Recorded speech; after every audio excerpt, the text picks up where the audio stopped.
This Medicine Hat City Council meeting dated September 29th, 2025 is called to order at 6:30 p.m.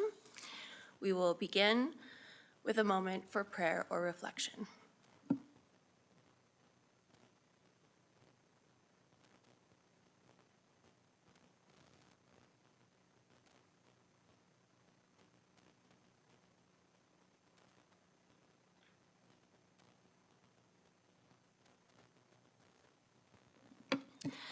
The City of Medicine Hat acknowledges that we live and work on treaty territory.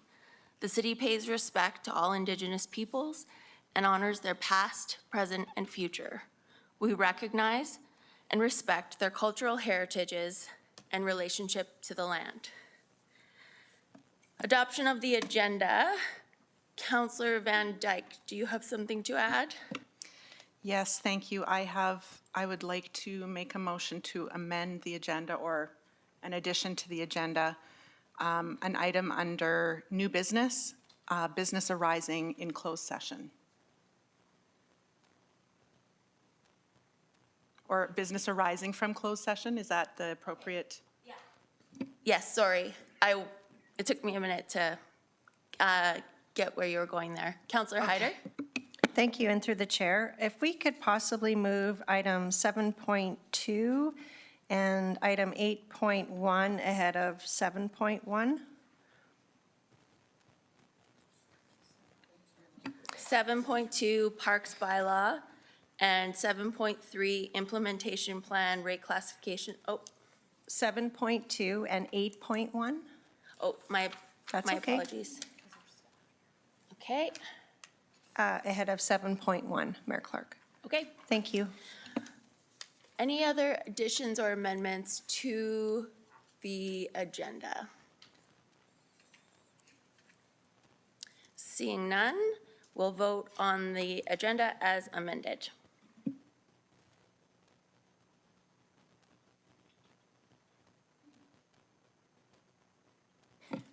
Councillor Robbins? Yeah, good evening, Mayor Clark. Just confirming I am here. I've got my camera on. Hopefully you can hear me okay. We did test before, and I vote in favor. Thank you. Are there any councillor announcements? Seeing none, we'll move on to item 7.2. What did we? All right, 7.2 bylaw 4859 Parks Bylaw. The sponsor for this is Public Services Committee. First reading was given on September 15th, 2025. And we have members of the department here with us today. Managing Director Hutter, would you like to introduce the item and your staff? Thank you. Good evening, Mayor Clark and members of council. We appreciate the opportunity to present tonight. I apologize. Would you mind bringing the mic down closer to, thank you. The Parks and Recreation Master Plan, completed in 2022, identified the need to update the Parks and Recreational Areas bylaw, which was originally passed in the late 1980s. This update is driven by the growing popularity of the city's parks and trails, as well as significant technological advancements over the past 4 decades. Since the master plan was completed during this council's term, we felt that it was important to bring forward a proposed bylaw for your consideration. I want to take a moment to commend Director Will and Manager Richter for their diligent work in ensuring the bylaw was ready in time for this council to review. The proposed bylaw received first reading on September 15th, and we are now seeking second and third reading this evening. With that, I'll turn it over to Manager Richter, who will provide an overview of what we've heard from residents, how the proposed bylaw aligns with other legislation and strategies, and a summary of the key changes being proposed.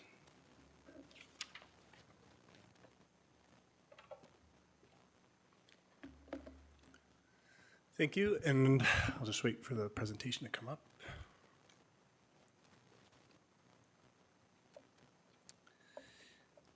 So thank you, Managing Director, and thank you, and through the Chair. I will be presenting some highlights on the proposed new Parks Bylaw, which would replace the existing Bylaw 2527.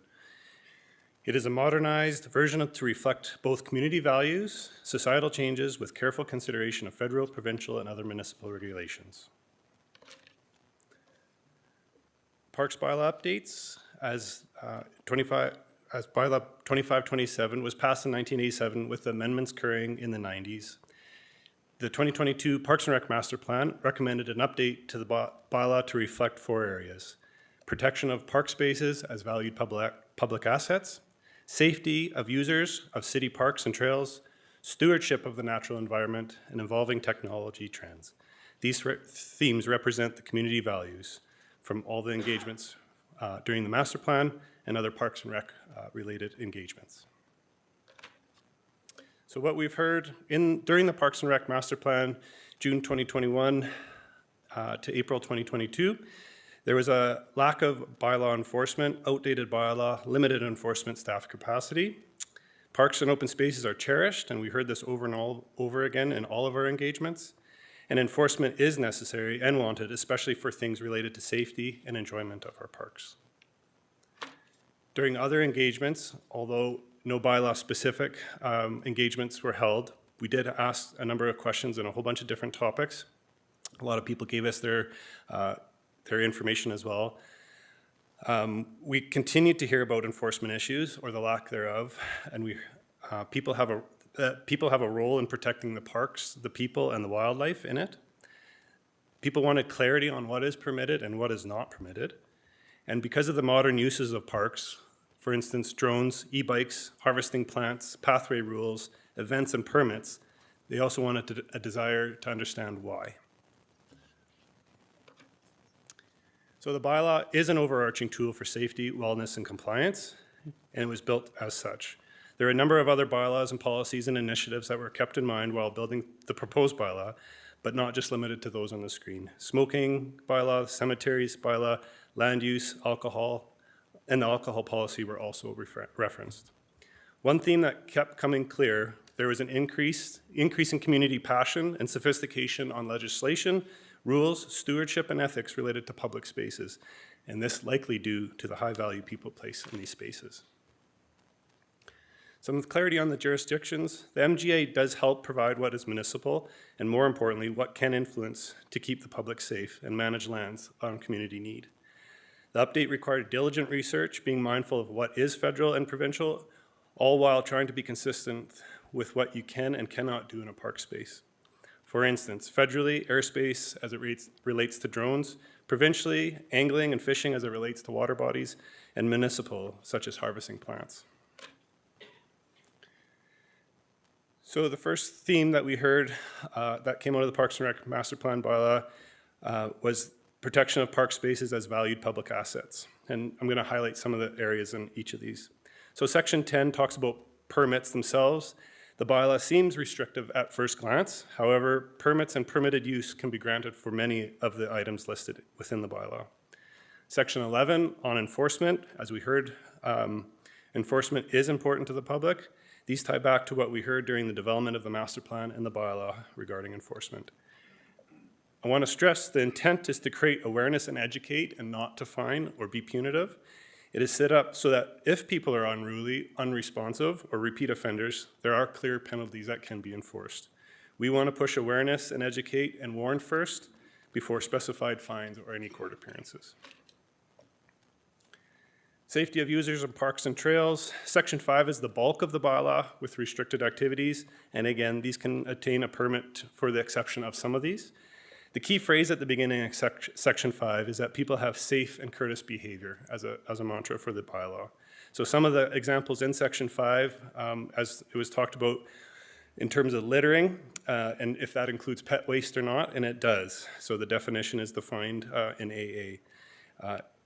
Picking up pet waste is also covered in the Responsible Animal Ownership Bylaw 3935 under Section 32, removing excrement. 5.9D, harvesting plants, is not allowed unless it is for personal, non-commercial use, and the plant is not damaged. We heard a lot from the public on this, and we believe that this can work very well.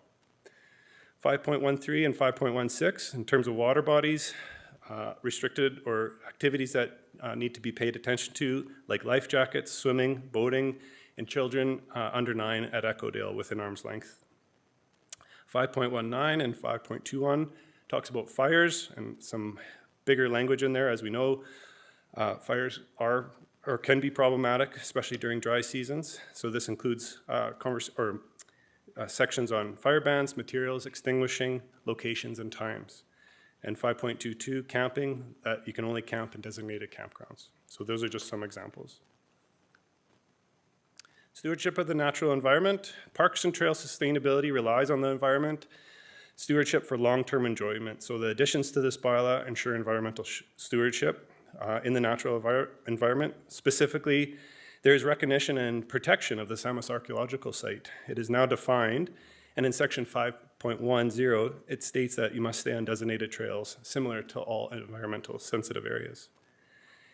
Another one, protecting vegetation. As I mentioned, we do have the ability to harvest edible plants under section 5.9D, provided it's for non-commercial use and no damage to the tree or plant. I do want to mention sage would be part of that.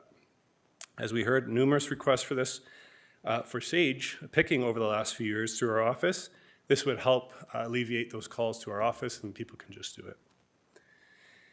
Encroachments in section 6, there's more focus on stewardship of our outdoor spaces and especially sensitive areas like water, historic areas, sensitive lands, and coulees.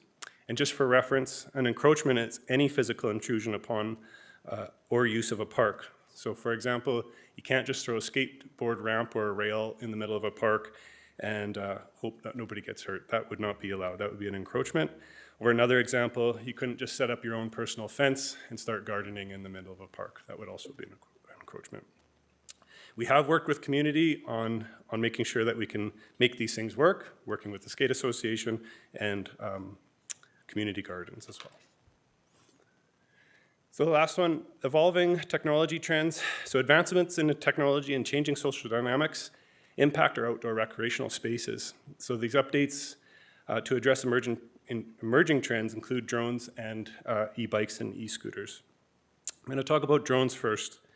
Drones, there's basically two categories: lightweight, which is under 250 grams in weight, or they're also considered micro drones, versus heavyweight drones, which is over 250 grams.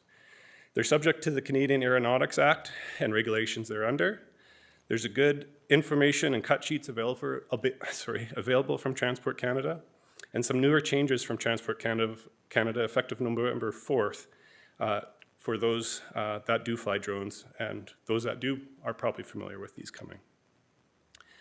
I met with Mr. Marco Jansen, and he's in the audience tonight, and actually had a great opportunity to discuss ideal spaces to operate drones to get a better sense of what operation would look like. Marco is an advanced RPAS, remote piloted aircraft system operator, with over 800 logged flights. Marco can give us unique perspective on how to best designate the areas for drone use. Working with Marco and other members of the drone community to ensure that these designated areas are appropriate for key principles, such as overhead wires, people, sight lines, privacy, and enjoyment. Edmonton, Calgary, St. Albert, and Grand Prairie all have similar language in their bylaws regarding drones. Going on to section 9, in terms of vehicles, we talk about bikes and e-bikes, e-scooters, and wheeled conveyances. Why did we add e-bikes and e-scooters? It is similar to other jurisdictional bylaws, but more importantly, the increased prevalence during COVID-19 and in 2020, we saw a need to address these. The speed of e-bikes and e-scooters can be significantly more than human-powered. There is confusion about pedal assists, e-bikes, or powered only, which would be considered a moped. Provincial legislation is different across Canada and in fact internationally, and it can make it difficult to be consistent to understand clearly and what the most up-to-date rules are. In an effort for public safety and clarity, and for this proposed bylaw, we're recommending speed is about 20 kilometers an hour on trails and parks. It's slower if passing or in high traffic areas. Using a warning bell or just yelling out on your left with adequate time if you're passing. Operators of e-bikes should be 12 and older because of the judgment, speed, navigation, and risks and hazards that they pose. Operators must wear an approved helmet. E-bikes cannot travel faster than 32 kilometers an hour. Otherwise, it's not an e-bike. And no passengers are allowed unless it's built for a passenger. E-scooters need a permit to be operated and granted by the province of Alberta. If the bylaw is passed, we will continue to work on our trail etiquette campaign and focus on good behaviors of shared pathways, consideration of having posted speeds in problem areas, similar to what we've done with the yellow line on some of our trails to affect people's behavior. Bikes should yield to pedestrians and education on what it means for slowing down and passing. We know that we've talked to a number of people in the community, and noise-canceling headphones can be a problem when trying to pass. So education on what is appropriate to wear and hearing so that everybody can enjoy the pathways. The other thing we would do is recent did you know information to post on the website and other mediums so people can make informed decisions and having that information available. So the overview summary of the bylaw, it is a modernized update for clarity as public see parks as valued spaces, and the last version was 1987. Clarity regarding litter, which includes pet waste, drones, harvesting plants, e-bikes and e-scooters, fires, alcohol, and camping, and more have all been addressed. Definitions that are more precise and align with provincial legislation. Also newer definitions like natural areas, heritage trail network, and Samus-archaeological site are included. Fines and enforcement now have a comprehensive detailed list for specific violations, now with over 100. It outlines options for bylaw officers, continues to provide awareness and educate often, as fines are reserved for uncooperative or inconsiderate behavior. Through research of other communities, and the most being Edmonton and their release of their bylaw in February 2025, and other communities in Alberta, including but not limited to Calgary, St. Albert, and Grand Prairie. Again, as we mentioned, if the proposed bylaw passes, we'll continue work on the trail etiquette campaign, signage and website updates where necessary, regular education and awareness campaign and communication strategy for public. For example, there could be monthly topics on awareness based on the season or issues arising. Administrative directive approvals or delegation of authority, and it does satisfy what we've heard from the community. With that, I'll take any comments or questions. Thank you. Councillor Hyder. Thank you, Mayor Clark, and through the chair. I really, really appreciate the work that has gone into this, Scott and James. It's a lot of work since 1986 it was in existence, and then throughout there was some amendments in the 90s and the 2000s, the 90s. It's a long time ago, guys. But I truly appreciate the detail that went into this. Scott, you and I talked about specifics, and you do amazingly really good work to keep our parks beautiful and safe and enjoyable for the community, so thank you. Councillor Sharps. Thank you. Through the chair, I have a couple of questions. First one on off-leash areas or on-leash areas. So currently, I think when we all first got into council, this came up and there was a conversation that if there's no signage, it's off-leash. If there is signage, it's on-leash. Is that still our, I have to say I don't like that. It's like people that are visiting, they're guessing or just people. So, I mean, my dogs are always on lead because I don't trust them, but it's not the point. There is people that want to walk their dogs off leash and they don't know where they can. So are we able to look at that? Because I think there's an assumption that as soon as you move into a neighborhood, you should know where your off leash are. And because they're not marked, it's just all assumption. So then there's people getting into arguments with each other. So that was my comment with that. Go ahead. Yeah, and through the chair, if I can address that. This is an initiative that we have been working on concurrently. Our intent was to bring this forward, but the likelihood that this will come forward probably in early 2026 to address the off-leash areas and mapping of those areas. Thank you very much. I appreciate it. 12 and above to ride an e-bike. So I see a lot of kids under that age riding. Are we saying that we're going to attempt to enforce that? Yeah, thank you. Through the chair, I do want to point out Section 9 of the Operator Licensing and Vehicle Control Regulation in Alberta There's a relevant provision regarding driving powered bicycles, and it's under section 9(1). A person who is less than 12 years old shall not drive a powered bicycle on a highway, and a highway meaning any street, road, trail, or anything like that. So that's the Alberta Highway Traffic Act. We wanted to make sure we were consistent with existing legislation, and that's the reason for that. So can an 11-year-old get a fine, or do the parents get the fine, or, sorry, I just got to ask, like, Yeah. if it's not enforceable, I don't want to wite something that's not enforceable, I guess. Yeah, thank you. Through the chair, I don't know if I could comment on the enforcement side per se. There is regulations on roads. And I think it would be quite difficult to get to a school or transporting around without crossing a road at some point and on a trail. So for consistency, we tried to keep it the same. Yeah. I think education is most important. Again, just doing some research and literature review, the Canadian Pediatric Society recommends not letting children under 12 because of the speed involved and the potential risks. And through that research, I have noticed like there is a lot more incidences being reported of like more severe injuries too. So helmets being a major contributor of that, we have noticed too that a number of children don't wear the helmet. It's definitely a preventive piece, but judgment and speed while navigating traffic or busy areas can be problematic. Oh, no, I completely agree. I would hate to see them lose their bikes because I see so many of them use it to go to school. But in the same token, I mean, not once do those kids ever yell out on your left or on your right or ring. And I wear bone conduction, so I can hear all the way around me. And yeah, it's not, even Marco doesn't half the time, so I'll tell you. And my last one is number 11.3, enforcement. I noticed that the city manager is responsible for administrating and enforcing this bylaw. So is that a delegated power to bylaw? Yeah, so the city manager in the bylaw can delegate the authority for any of the sections.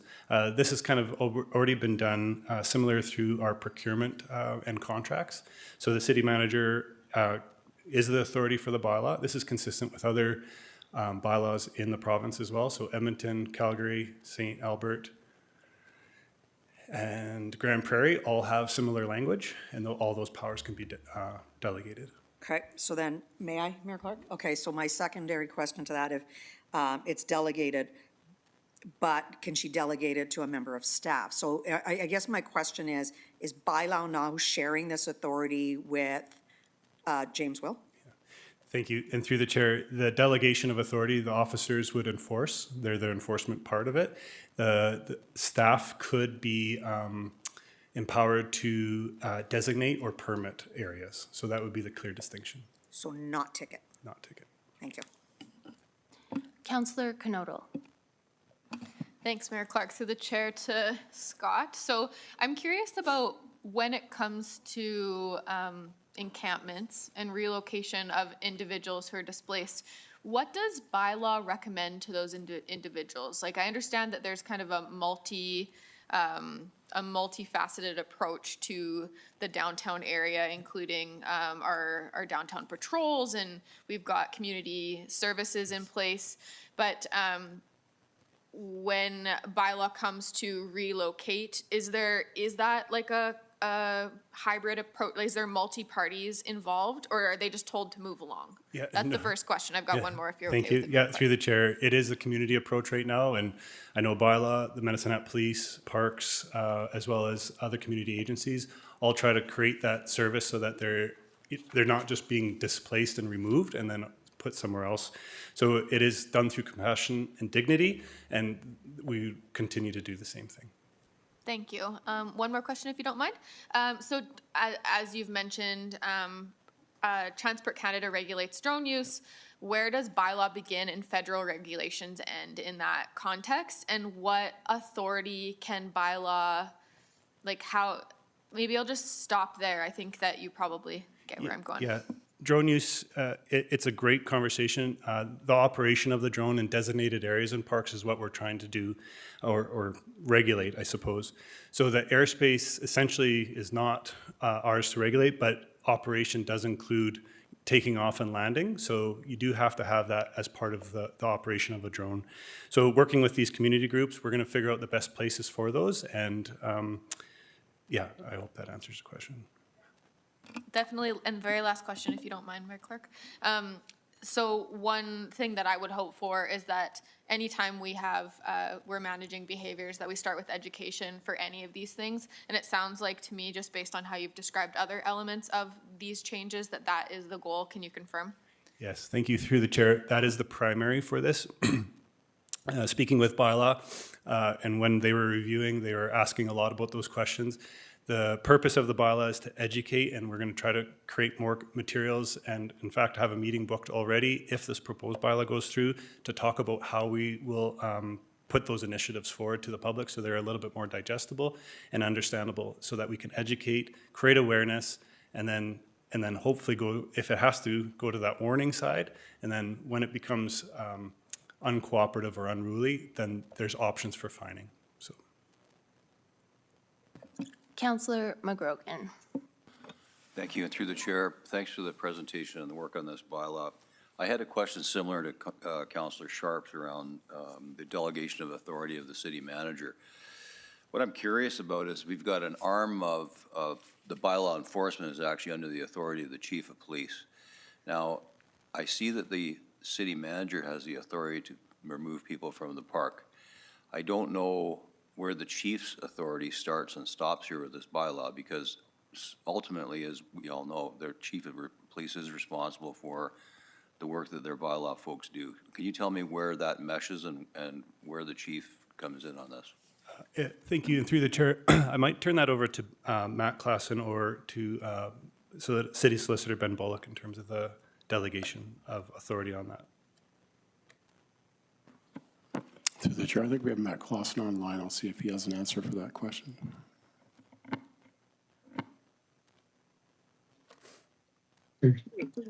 Thank you, and through the chair to Councillor McGrogan. As Mr. Richter outlined earlier, the enforcement side really does belong to the Medicine Police Service by law enforcement officers, and so the expectation is that any enforcement power available to the city manager would be available to the police, and if there's any area that needs to be made certain in that regard, it could be handled administratively between the city manager and the chief of police.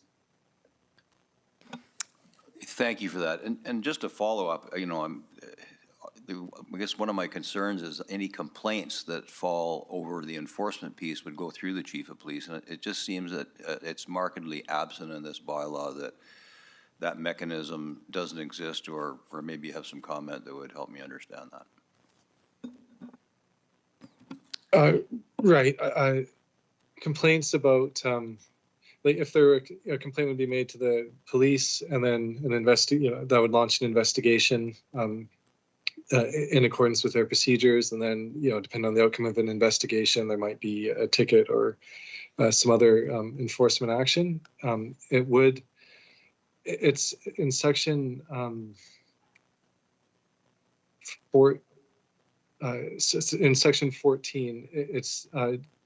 That's really, especially 14.3, with bylaw enforcement officers are the ones who would be issuing tickets, and it's also any in terms of producing the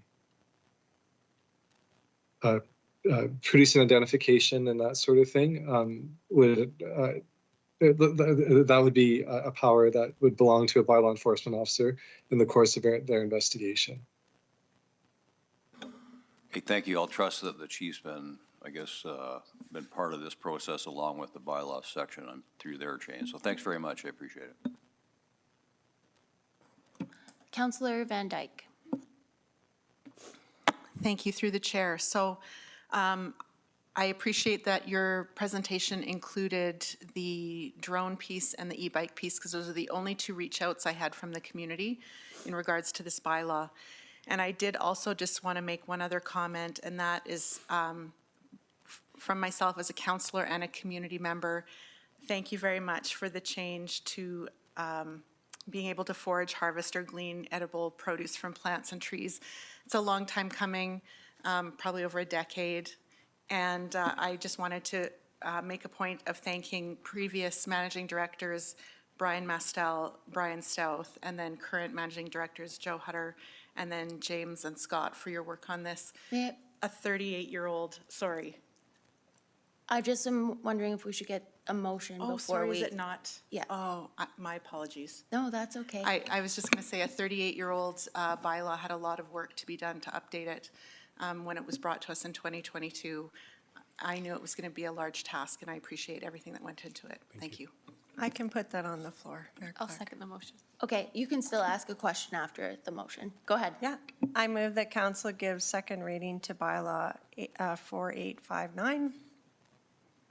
I inappropriately am seconding. I'm not on public services. I will withdraw my seconding, my second. You're I got excited. absolutely entitled to second it. I'm Yeah. going to. I will Okay. second. Counselor Canodal seconds. I'm going to come back to Counselor Van Dyke because she had the floor. Okay. I apologize for the interruption there. Counselor Sharps. Thank you. Just to follow up to those, the power to delegate, it's kind of niggling at me here. So just a quick question, did we work with the chief of police and bylaw on this issue? Yeah, thank you. And through the chair, we did consult Medicine Hat Police Services. I'm not sure if the chief himself was consulted, Okay. but we did ensure that this ran through multiple departments. Okay, second question is, what is the value in having that power to delegate for the city manager if this already falls under the chief and bylaw? Sorry, just for. So, yeah, no, 11.4, the city manager may delegate any of the city manager's powers, duties, or functions under this bylaw to a designated officer or employee of the city. If the chief of police and bylaw already have this authority, what is the value of 11.4? Yeah, thank you through the chair. I may turn that over to city solicitor. Again, looking at it from the officer side, it would be the enforcement piece, and the employee side, it would be the permitting and the allowance of things. That's my understanding, but I'll turn that over. Do you want to take that, City Solicitor Bullock, or do you want I'll Matt? try and I'll see if Okay. Matt wants to add to it. I think if you look at 11.3, it speaks to the power of the city manager to like create forms or procedures, protocols, guidelines, and so forth related to the bylaw. That's the power she really has. But when it comes to issuing tickets, as Solicitor Clausen said, that clearly falls to bylaw enforcement to do that. May I, Mayor Clark? Thank you, City Solicitor. I guess my question under 11.3 is, the city manager is responsible for administrating and enforcing this bylaw. If it is not an enforcement piece, should that come out, is what I guess I'm just worried one day if we have a chief of police and a city manager that both sides, they have full autonomy over this bylaw, and bylaw really does fall under the purview of the chief. This worries me that there's dual delegation here. Through the chair, I think if that would remove some ambiguity, I think removal of those words and enforcing could probably be done. I mean, subject to what Mr. Richter or Mr. Clausen tell us. Mr. Clausen? Thank you through the chair. That would be fine. The intent with including and enforcing there was really just to bolster the administration side and to just to make clear that the bylaw is being followed internally in terms of delegations and that sort of thing, not to usurp the police function in investigating infractions under the bylaw and issuing tickets. So certainly if that's causing some angst, those words could be removed without issue. I didn't think anybody was out to usurp, honestly. I just want to make sure we don't put anybody in a position where this could be a situation later. So if I would prefer if those were removed and or just, I guess it's the part that just enforcing this bylaw. But I agree that the office of the city manager must be able to do the aspects of making the applications and the forms, et cetera, et cetera. But the enforcement part, I would appreciate coming about. But I don't know if you want a motion on that. I will need a motion if we intend to pass it Okay, tonight. okay. So Thank you. we can, I have a couple more speakers. Yep. Okay, Counselor Dumanowski? Your worship, I just have some comments. Is this the appropriate time? Okay, just thank you for the update. I think we touched on this last time it came before us. I want to heighten the open comments that were made around the goal, of course, here is to create clarity and educate, update the bylaw, not create rules that are overly prescriptive or punitive. I think it's appropriate, obviously, in today's world. It certainly wouldn't have been available back in 1987, I think, when the last bylaw was amended or moved in relation to drones and vehicles, as you alluded to, e-bikes, e-scooters. For me, that's the one I probably have heard the most of in the last number of years. Not necessarily all negative, but certainly around the safety aspect, where, who, when, and how. And, some of the pieces in there include speed, signalization or bells, lighting after hours, et cetera. So I'm glad it's in here. We'll see where it goes.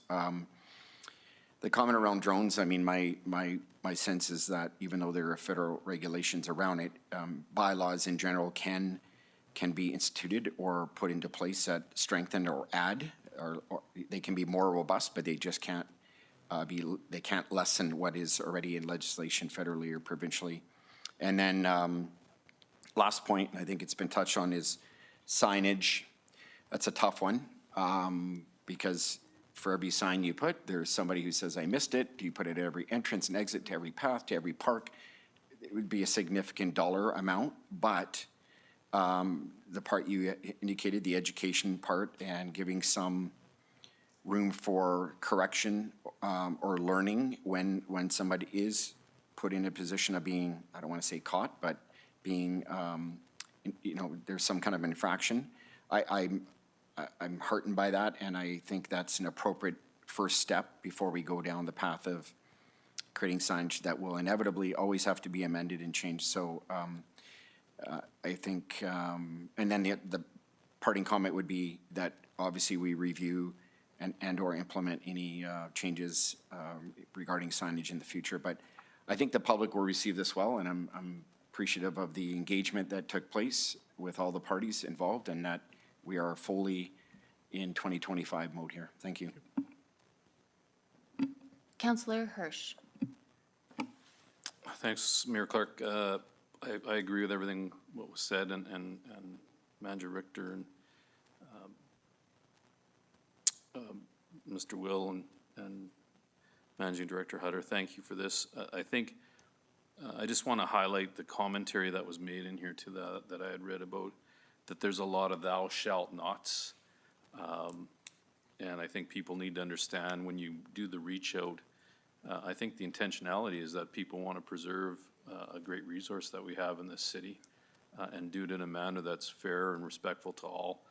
But there is a proviso in there that says, hey, if you want to do some of this stuff, simply let the city know and get a permit, and we can certainly work within what you're respecting. So I think it bodes us to state that to the community, saying we acknowledge that we're just trying to, that the intentionality is to protect the parks, protect our assets that we all thoroughly enjoy. And if there's something you want to do that's outside those bounds, please reach out to the city and make the permit. So I just wanted to highlight that, and thank you for your work.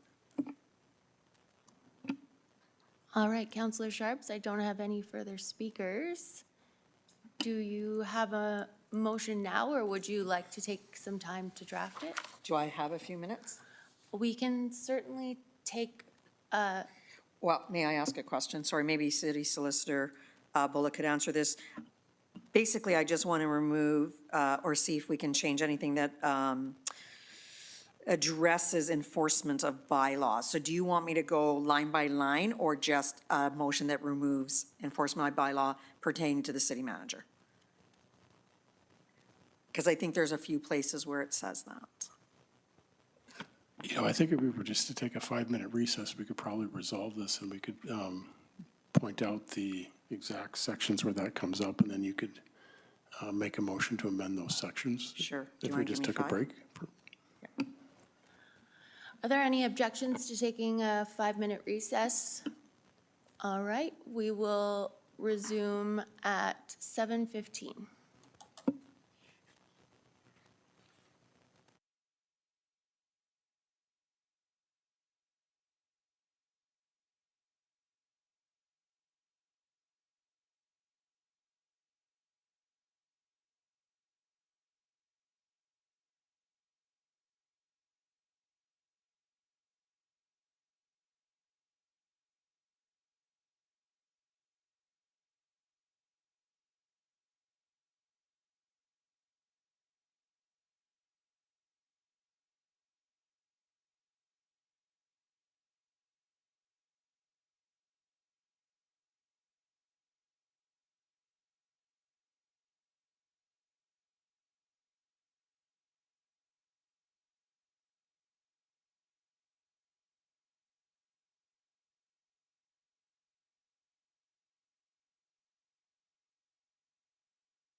Okay, council, we are back in session. Councillor Sharps, do you have a motion? I do. I believe Stephanie's going to put it up there for me. Council directs administration to amend proposed bylaw 4859 by removing the words "and enforcing" from section 11.3. So may I just quickly address why? Okay, so that is the only place in the bylaw that city solicitor, myself, and the rest of the team there could find where there's reference to enforcement of a bylaw. So I think everything else the city manager must be able to do, such as permits, et cetera. So this is about the enforcement of the bylaw, and so this is the only section that addresses that. And I'll second that. All right. Any discussion on the motion? Okay, we will vote on the amending motion.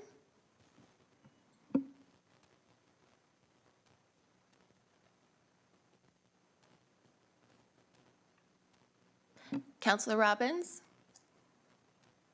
I vote in favor. Okay. Thank you. That's unanimous. So the bylaw has been amended, and we have a motion on the table to adopt that bylaw. We haven't voted on second reading. Yeah. So I don't see any speakers. We'll vote on second reading of the bylaw as amended.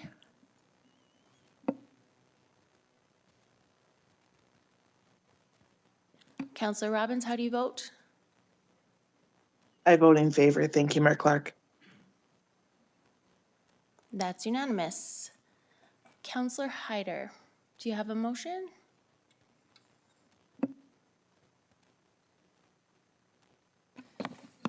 I move that council gives third and final reading to bylaw 4859, the Parks bylaw as amended. I'll second. Thank you. Any discussion? Sorry, I was sleeping. No, that's okay. Seeing none, we'll vote on third reading of bylaw 4859, the Parks bylaw as amended. Councillor Robbins, how do you vote? I vote in favor, Mayor Clark. Thank you.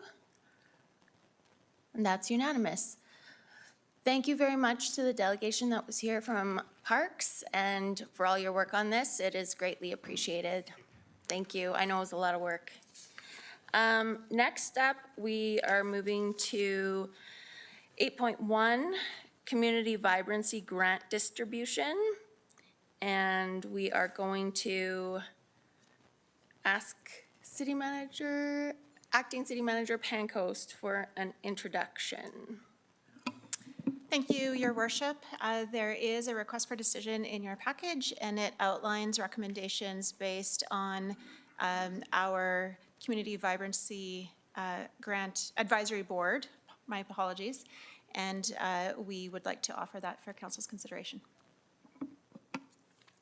Thank you. I see we also have Director Presteko here. In the event that there are any questions, can I get a motion? Your Worship, I'm going to read the motion. I believe there's an amendment forthcoming. I move that council approves distribution of the 2025 Community Vibrancy Grants in the community projects and activities and annual festivals and special event streams as per the Community Vibrancy Advisory Board recommendations. Thank you. I'll second that.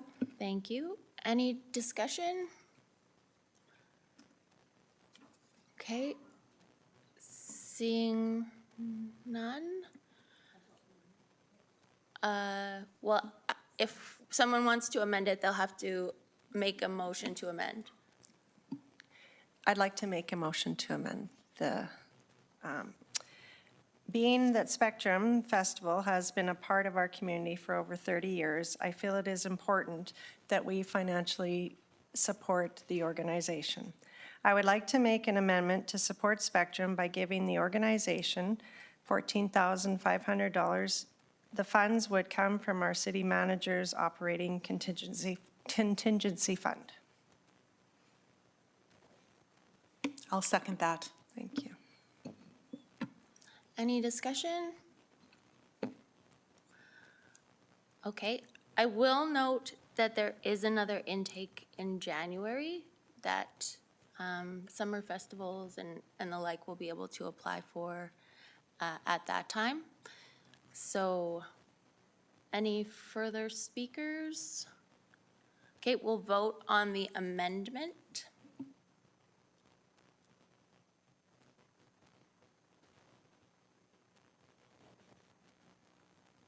Councillor Robbins, how do you vote? I am opposed. Okay. That passes. Next up is the actual motion, if we could get it for clarity with the amendment on the screen.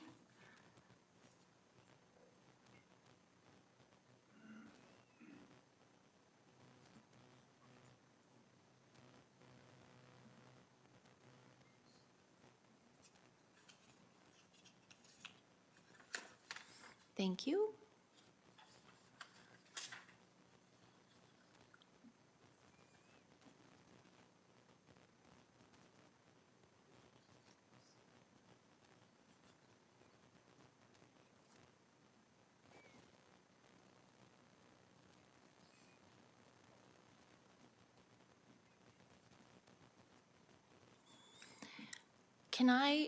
I'm not sure that it was said, but would you be opposed to adding operating contingency?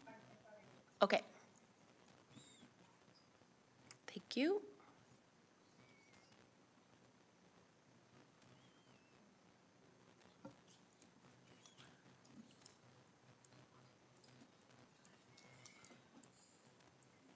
All right.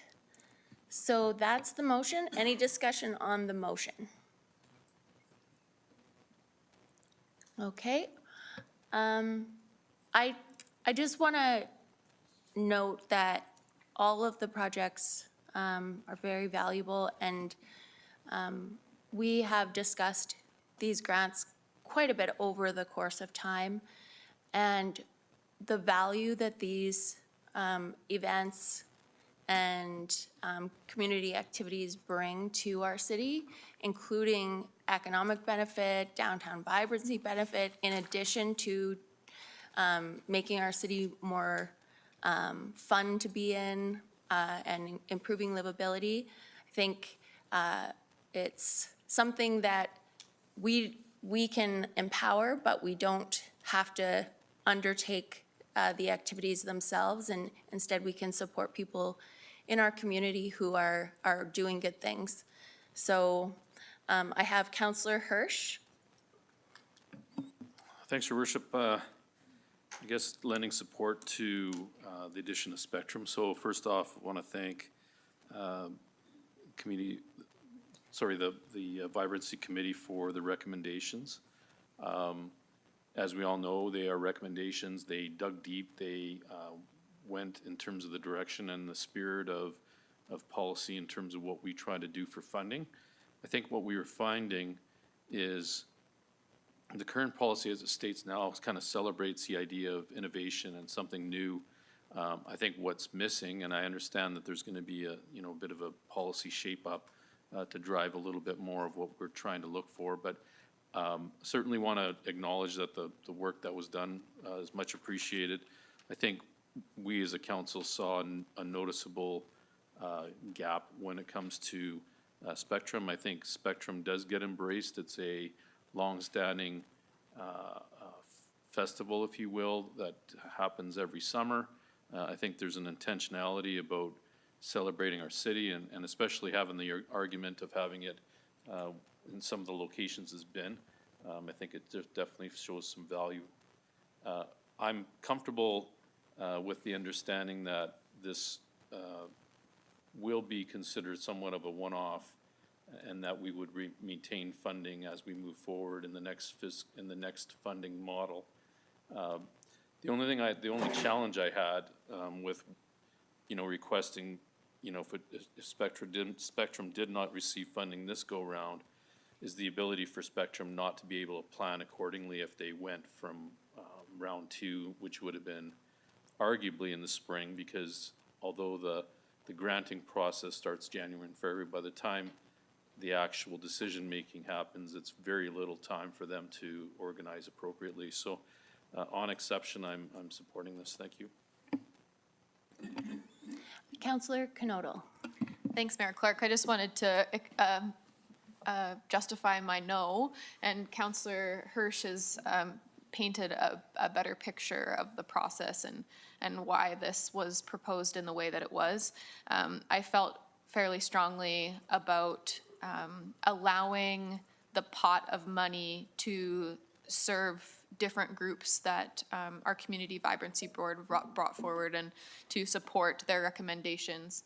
I also was uncomfortable with making a revision in post because this is a finite or capped amount of money, and I feel that I didn't want to make changes afterwards. I think that we have a list of very valid and community-serving groups that have been recommended to us, and I want to support those groups in this instance. And it doesn't mean that I don't want to support Spectrum, but I don't want to set a precedent of adding community groups as one-offs and then therefore not supporting others. It felt wrong to me. So that's where that no came from, and I'm eager to see success in every group that we support and the ones that we don't as well. So, and again, this is based on a rubric and based on a matrix. So I'm hopeful that people continue to apply and they're successful, and I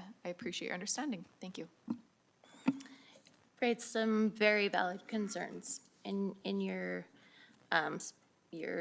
points there. I don't have any further speakers, so I'm going to call for the vote on the motion as presented on the screen. We'll need to have the voting reset. Thank you. Councillor Robbins, how do you vote? I vote in favor. Thank you. Councillor Knodel, okay, thank you. We can record, if you've made a mistake, we can record your vote as a yes. Okay, well, can you speak into the mic, sorry? For this particular motion, if it's possible, I will make a revision and change my vote to a yes. And that was your intended vote all along? I do apologize. My intended vote was, so the first one was motion to amend, and this, okay, so then I will keep my no because it's in alignment. I'm sorry, I got confused there, and I will just keep my no. Thank you. Thank you very much. Next up, I apologize for not raising this during the agenda adoption. We have next on the agenda the unfinished business of the municipal inspection recommendations. And I'm wondering if we would like to put a cap on the length of those discussions. We have a couple of other items that also need to be dealt with during this meeting. And we do have one more meeting on October 6th where we can clean up the rest of the things.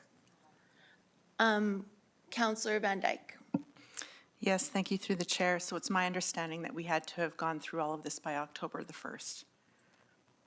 You are correct. My apologies. Oh, brother. Okay. So on that note, do we want to make any more adjustments to the agenda so that we make sure that we cover off all of the other things on the agenda? Sure, can I move, hang on, the one that got missed on the last meeting? 7.3, implementation plan. Yeah. 7.3, Okay. did you want to move? Oh, the business rising.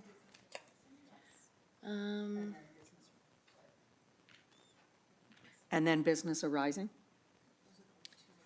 Okay, and we'll put those ahead of municipal inspection recommendations. Can I get a motion to do that?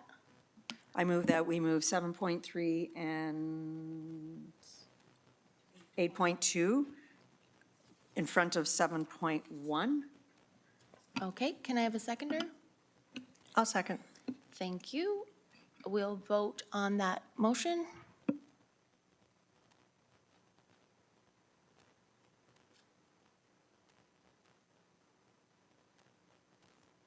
Counselor Robbins? I vote in favor. Thank you. That's unanimous. So we will move to 7.3, implementation plan, rate classification, and grace period. Can I get a motion, please? Do you want me to explain why we're here? You make a motion, and then you can speak to your motion first. Sure. Make a motion, then speak to my motion? Well, make a motion, it'll get second, and then Okay. you can speak to it. I understand, kind of. Council directs administration to alter section E 3.3 of bylaw 2244 regarding medium commercial classification. Specifically, we propose that consumers must exceed a demand of 25 kVA for a minimum of 4 consecutive months before moved to the medium commercial classification. I'll second. Okay, Counselor Sharps? Thank you. So we originally I put this forward on August 18th, and then I believe Councillor Van Dyke had an amending motion, which we dealt with, and we never came back to the original motion, which kept me awake at like 3 o'clock in the morning. I realized we did not address the amending motion, which I'm not entirely upset about because I'd still like to talk about it. So unfortunately, none of the information is back in front of us, but if everybody recalls, there's approximately 20 people being caught in this that are sitting at, our current commercial classification starts at 25 kVA with 5,000 kilowatts. So when we did a jurisdictional scan, and by jurisdictional scan, I mean I phoned every community around us, and our closest, which is the one competing right next to us, Lethbridge, starts at 150. And then I think the jurisdictional scan, I mean, just when I checked, it had changed slightly and into my favor, but Red Deer had gone to 50, as did Grand Prairie. So when I'm looking at our community and medium commercial and how we talk about economic development and we talk about affordability, there is more than one person. So this is one particular business owner that has brought this up and has been consistent, but there's several more that have come forward and they just don't want to come forward. But I'm going to give council an example of what this has done to this individual business. This individual business owner is desperately trying to stay under 25. She, I think 3 months ago was 25.6, and 3 months prior to that, 25.8. So we're talking 0.8, 0.6, and never over 5,000 kilowatts. But what this is doing is she is canceling over 100 classes a month to make sure she stays under 25 kVA. That is not economic development. So if we were at 25 kVA and 5,000, like so many of the communities are, that absolutely makes sense, but we're not. So we have a user, and we have several users in this that are at 25.6, but never consecutive, because it might be a spike in temperature outside, and not once have they ever surpassed the 5,000. So if everyone recalls my motion, I think in maybe June, I had asked what would it look like if we were 25 kVA and, or 5,000, and we didn't quite get that hashed out. So we're back here. The amended motion went through to direct administration to do a little bit of analysis. But while we're waiting for that analysis and we're talking about affordability, I think that we, as a council, can get this to 4 consecutive months. And if somebody hits 4 consecutive months, it shows that there's a pattern of high usage, and that seems fair and it seems equitable. But if it's, and now it's 2 months, okay, so after we sent it back, it's 2 months. But again, this particular individual would never have been classified if it's 2 months. So I am asking council to appeal or agree to my motion, and let's just get some affordability back on the table for these small businesses. Thank you. Okay. Counselor McGrogan? Thank you, and through the chair, I agree with those comments, and, you know, we talk about affordability of folks that are here now, and Obviously, we're all out talking to a whole bunch of folks right now, and the other part of this is business attraction. So most of these people, that before they set up shop here, are doing their research, and they want to make sure that we're fair and equitable with other communities that are similar to us. So I support this, and I support a further look into this as well to make sure that we're more aligned with other communities. But as this stands, I will support it. Councillor Van Dyke?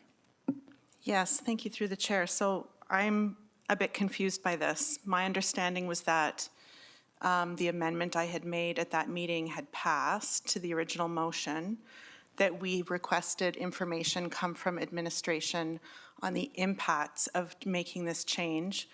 Since this is a zero-sum game, anytime you move a rate class, it shifts for everybody, and it will have impacts on other rate classes because the decisions made about utility billing are made based on assumptions into the future. And so if we change those assumptions, it changes the cost recovery and the billing in electrical distribution.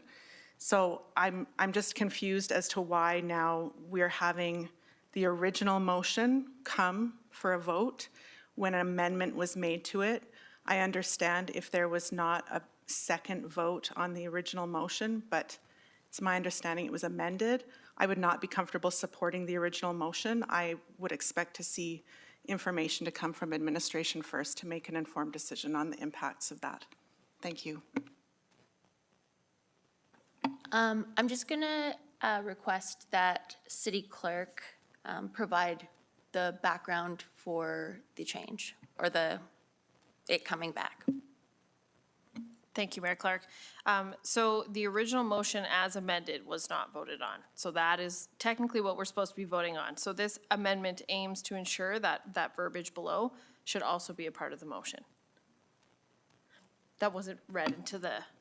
Yeah, okay, good point. I'm just wondering if you could flesh out if the original motion was amended by this motion, then that becomes the original motion, and we did vote on it. Or can you provide like the sequence of events? I'm just gonna, I don't want my minutes handy. So originally what happened is Councillor Sharps brought forward the motion as she stated just now. Then with the amendment excluding the last sentence that Councillor Van Dyke brought forward, which was "and further request administration." That was seconded. So Councillor Sharps brought it forward, it was seconded. Then we went on to the amending motion, but never went back to the original motion as amended. So this motion that's on the floor should also include that additional paragraph below in order for it to be the original motion as amended.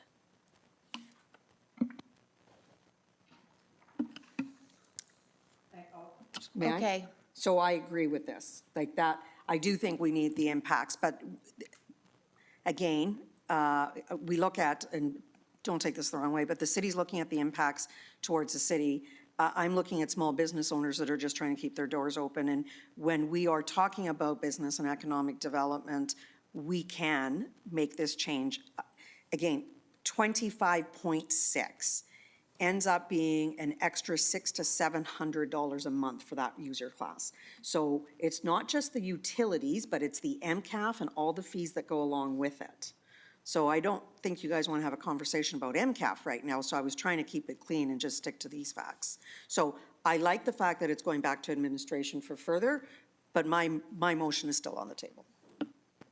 Councillor thank you. Councillor Dumanowski? Excuse me, through the chair, I agree, this is a zero-sum game. The whole bylaw amendment being proposed here is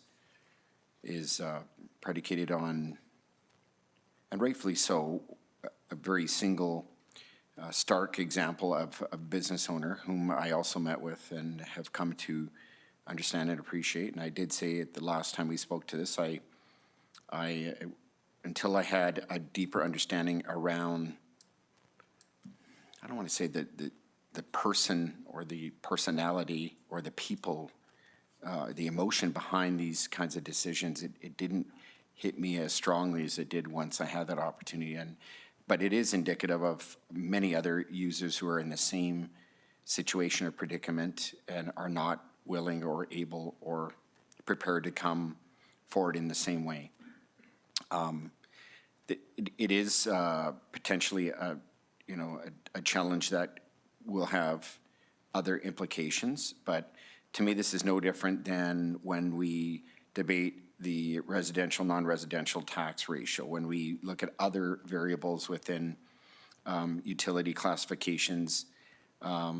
This kind of came out of the blue, but rightfully so, and there is no good time. When is a good time to do this other than the present? So I applaud Councillor Sharps for championing this, and I certainly recognize there will be implications, but for all the right reasons, we need to do this, so I am strongly in support.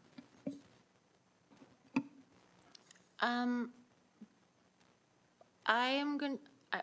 gonna just ask Acting City Manager Pancoast if she, in her Managing Director of Energy role, do you have a sense of the impact of, I know it outlines that the infrequent breaches in the cons, we just received this tonight, so do you have any comments that you would like to add? Thank you, Your Worship. Just to highlight that, yes, staff are aware of some of these concerns. We have been trying to work as identified from the public.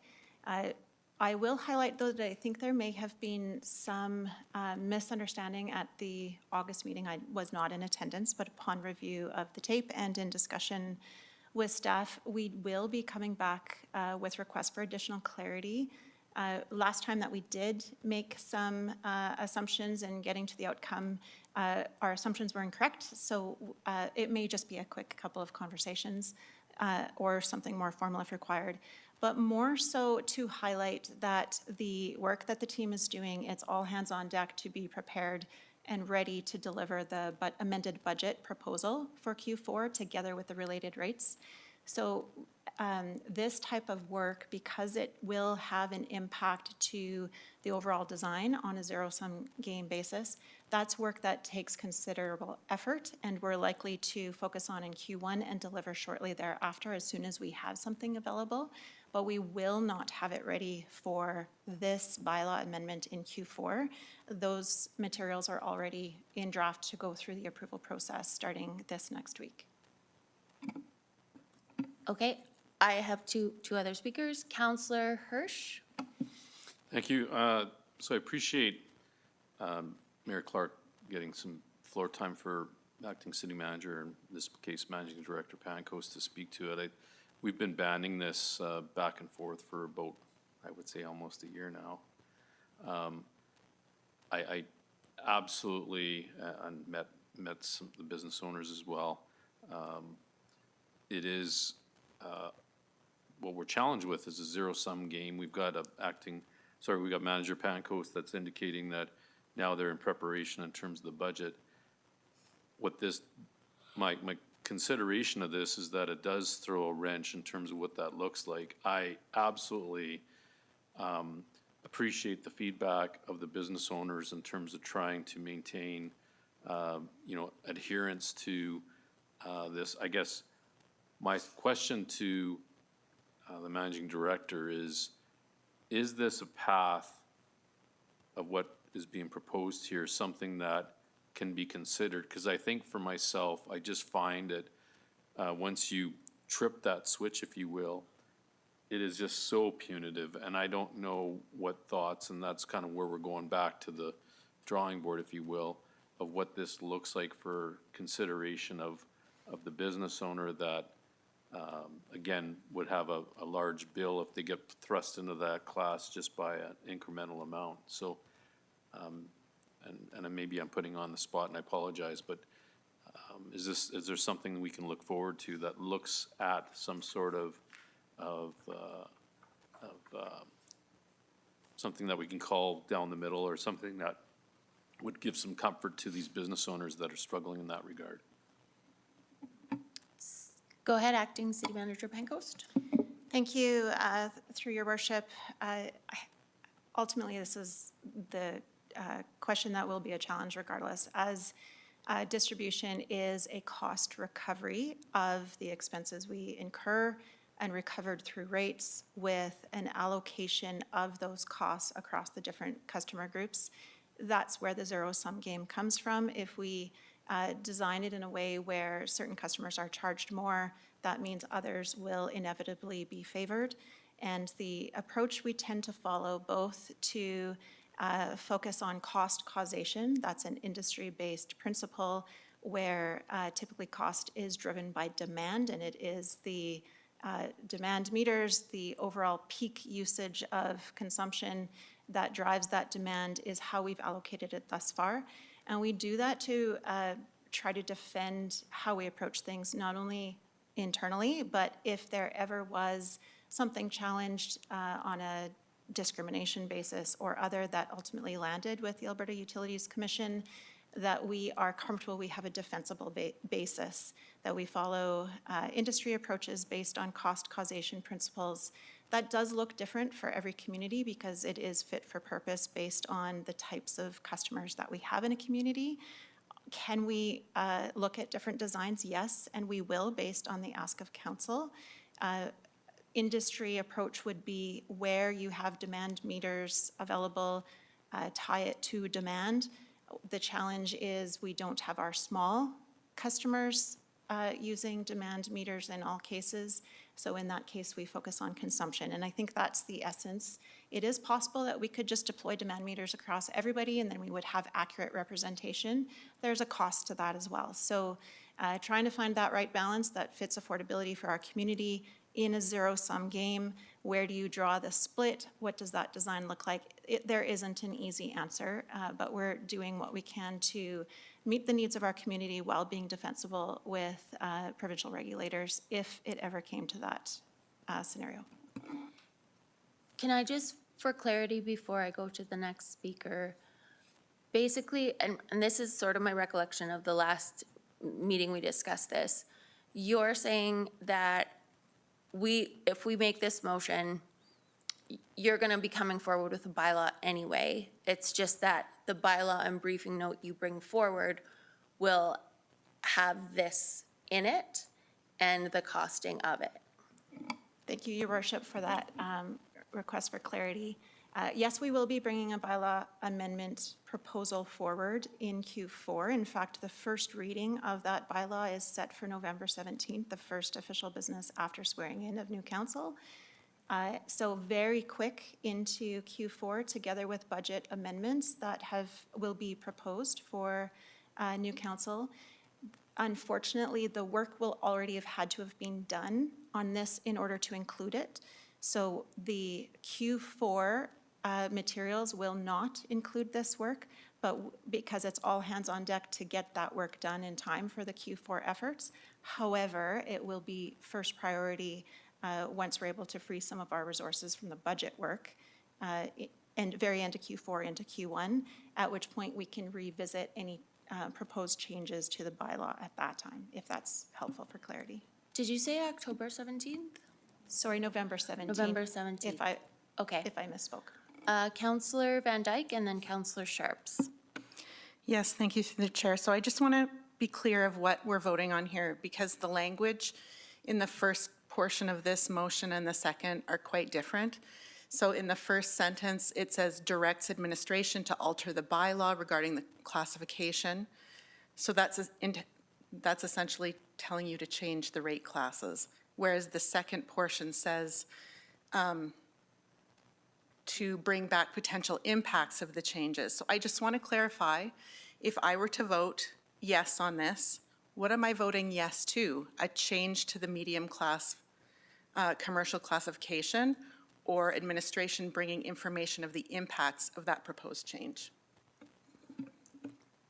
I would suggest that if we vote on this, we're saying that we want the bylaw that administration brings forward on November 17th to include this provision and also includes which a bylaw usually does is accompanied by a briefing note that includes the potential impacts for the council to decide upon.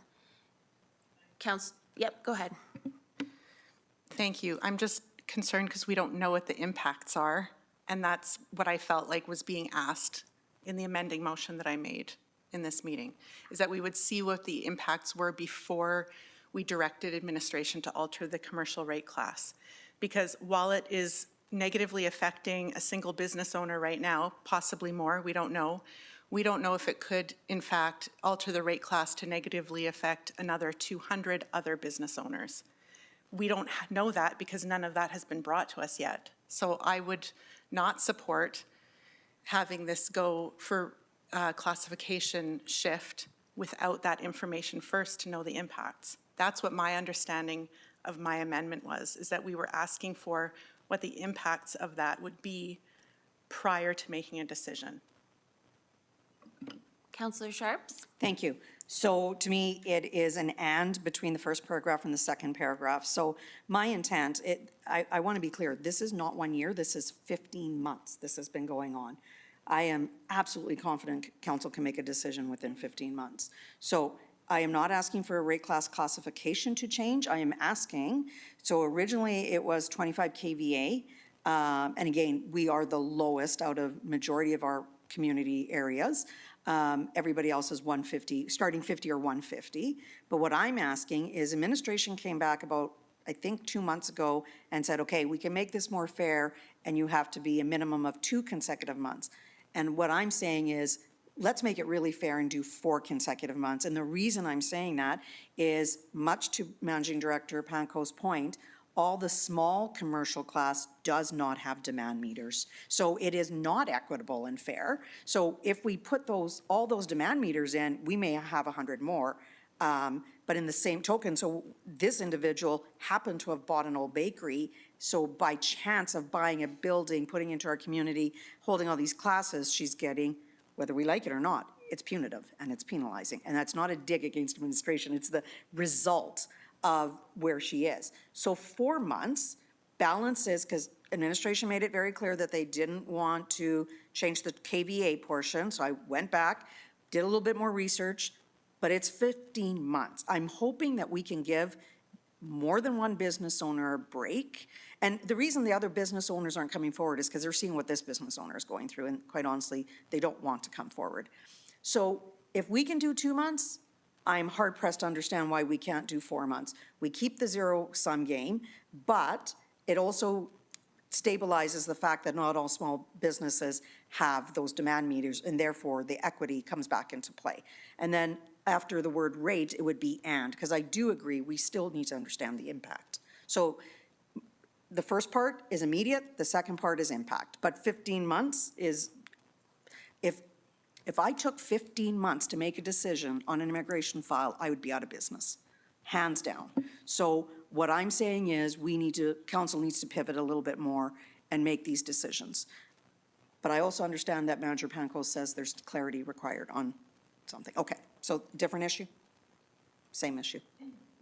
Acting City Manager Pancoast? Thank you, Your Worship.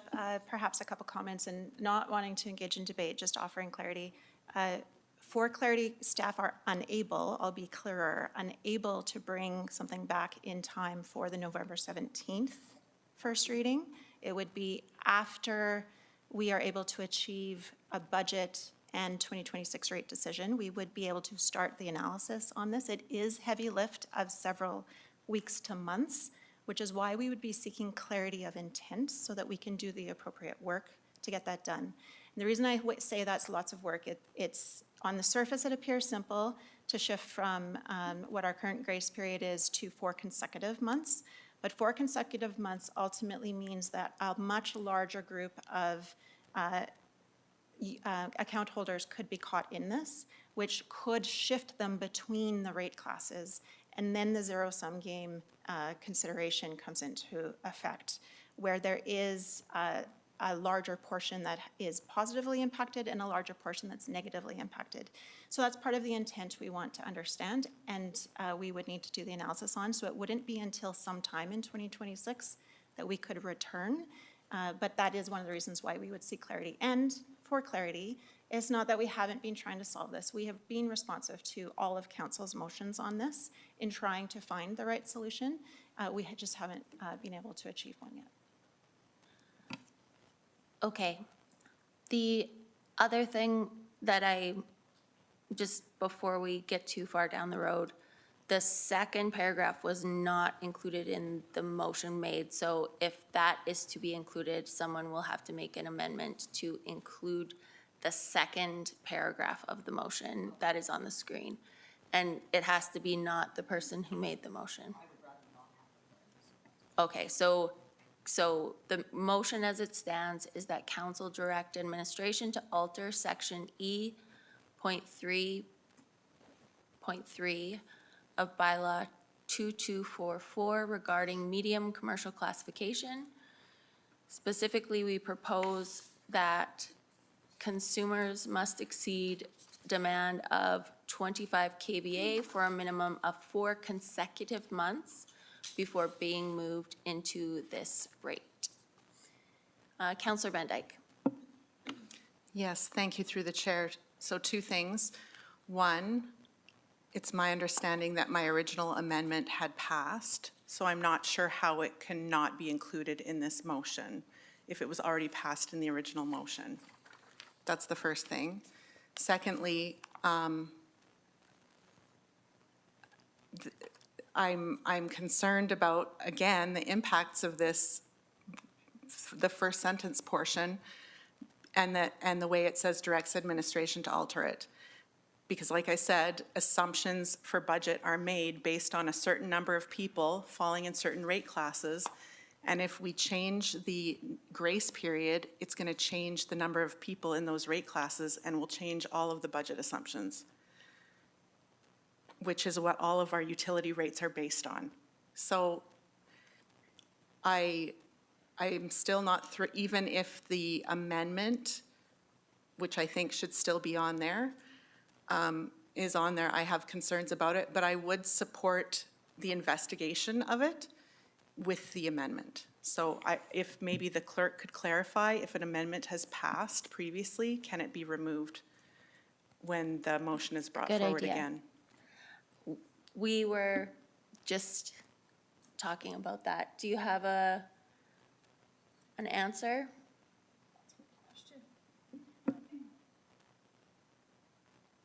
I think that you're, insofar as this motion was already on the floor and not voted on, which I apologize for, I think maybe I interpreted as a replacement motion, but I would have to go back and look at the tape. But if we're just dealing with the motion that was not properly voted on, then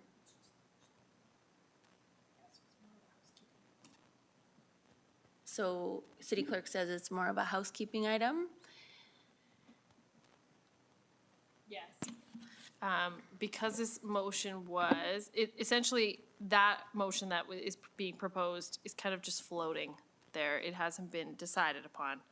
So there could be an amending motion after this original motion as amended, or an additional motion, or to bring that piece forward first. So to properly address this, we should have actually just stated that we vote on the motion that was put forward on whatever date, I can't remember. August 18th, yeah. Yeah, but that is not what happened. Correct. So we have a motion on the Sorry, floor. point of order. Go ahead. As amended, the amendment was passed. I agree. So I'm just saying that the motion as amended was not properly voted on.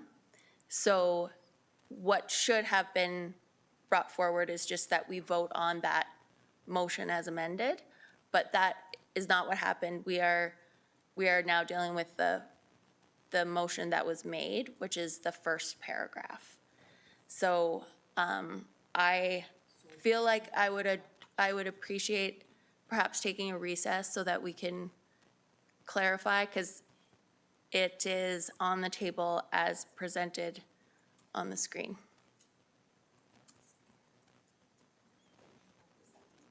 Without the second portion. So on the screen without the second half. Yes. Okay, thank you.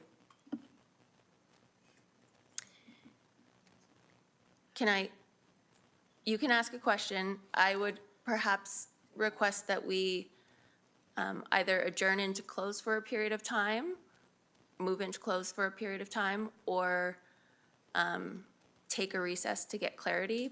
Probably moving into closed to get clarity is appropriate. I was Councillor just- Van Dyke, yeah. Yes, thank you through the chair. I was just going to say, I'm happy to redo my amendment, if that is the easiest way forward. I just, my assumption was, based on the fact that the amendment had passed, that it was attached to the original motion, which is what we were voting on. But I'm happy to take a recess. Thank you. Go ahead, City Clerk. Thank you, through the chair. I would say the easiest way forward would be to bring this motion forward as it's presented originally and do the housekeeping item of reading it into the motion as amended. If I may request, one option would be to withdraw your motion, and then we would instead make a motion that the motion as amended, presented on whatever date, be voted on. Well, it's your motion, so you could withdraw it, or Councillor Van Dyke could make a motion to add the second half, or whoever wants to. You sure can. Sorry, this is starting to really confuse me here. I just want to vote on paragraph 1, because we did not do that. Okay, can we, wanna go can into someone closed? make a motion to I'll go make into that motion closed? to go into closed. Seconder, Andy just seconded. can you say it into the? I'll second, sorry. All right. We will vote on the motion to go into closed.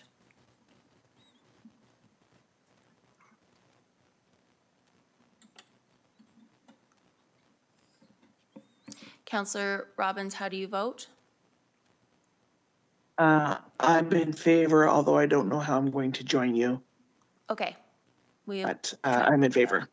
Okay, We'll sort that out. so that passes.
Can I have a motion to go back into open?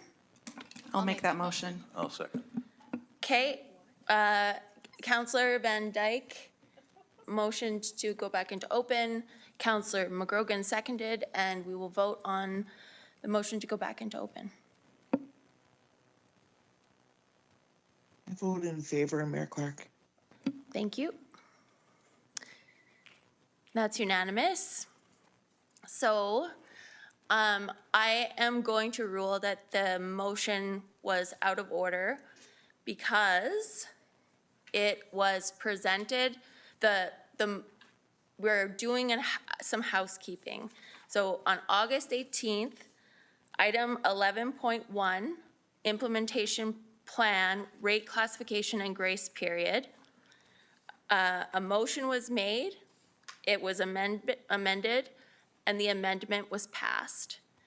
That motion is still on the table. And so that is the motion that we are voting on because it was not voted on August 18th. So that motion is as follows.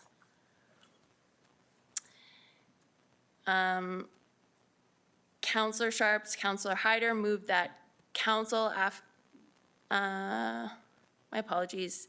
Council alter section E.3.3 of bylaw 2244 regarding medium commercial classification.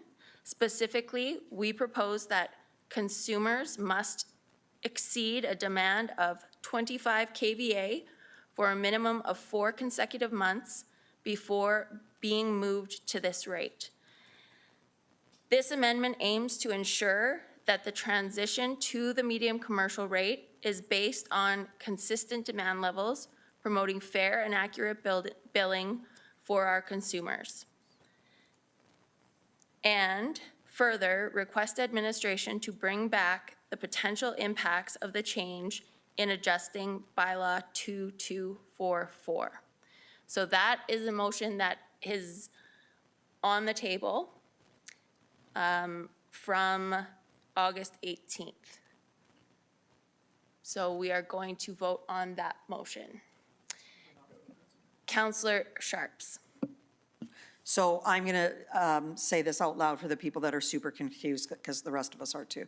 So I am going to support this, but begrudgingly, and only because if I don't support it, it doesn't even get onto the table. But I just want to be clear, I find it, so Managing Director Poencoast was very clear, it needs to go back, they have to do budget, so it'll come back in 2026, okay. So my concept is this, if it's a zero-sum game, if 3 of those businesses shut their doors and move to Lethbridge, what would we do then? We'd figure it out pretty quick. So it's a zero-sum game, to your point, you balance it in the next year. So it shows me that if these businesses close and they move to a place that's more competitive, eventually we do figure out that we're not competitive. So it makes me sad that we're gonna do this and let this business owner struggle. And I think our lack of being able to pivot on this issue and anything else that's medium class, we're gonna see continued disruption on fees, user fees, and MCAF. And I'll just pretend that I'm a psychic, and I'm gonna tell you that's what we're gonna see out there. So just putting that out there, I'm gonna support it, but I don't think these business owners can take much more of all the demand fees that are associated with this when you hit 25.5. So just want council to be aware of that. For clarity, that is still in this motion. Yeah, but it won't be done for another 6 months. Okay. Correct?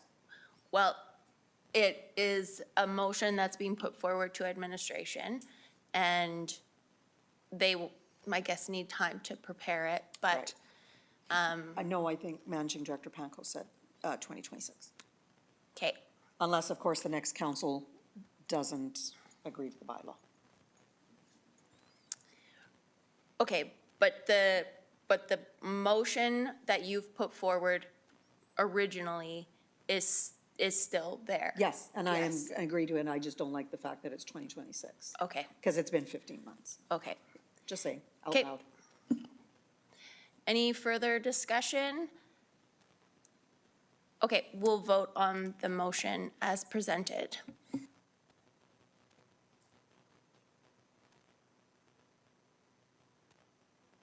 Counselor Robbins, how do you vote? I vote in favor. Thank you. And that's unanimous. Next up, we have business arising, item 8.2, business arising from closed. Yes, thank you. Through the chair, I'd like to make a motion that council accepts the investigative report as presented in closed session. I'll second that. Okay, thank you. Any discussion? Seeing none, we'll vote on the motion.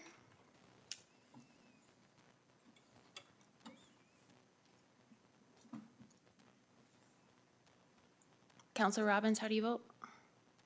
I vote in favor. Thank you. That's unanimous. Any further motions? Is business arising? I move that notice in writing be given to City Manager Ann Mitchell of council's intention to terminate her appointment and her employment with the City of Medicine Hat as discussed in closed session. That the city manager remain on a leave of absence with pay. Second.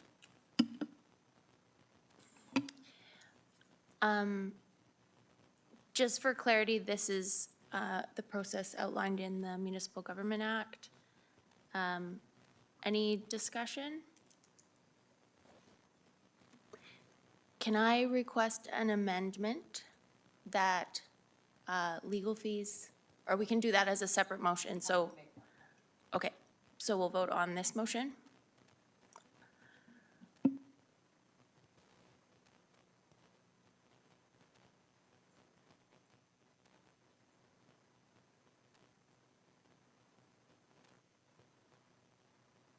Counselor Robbins, how do you vote?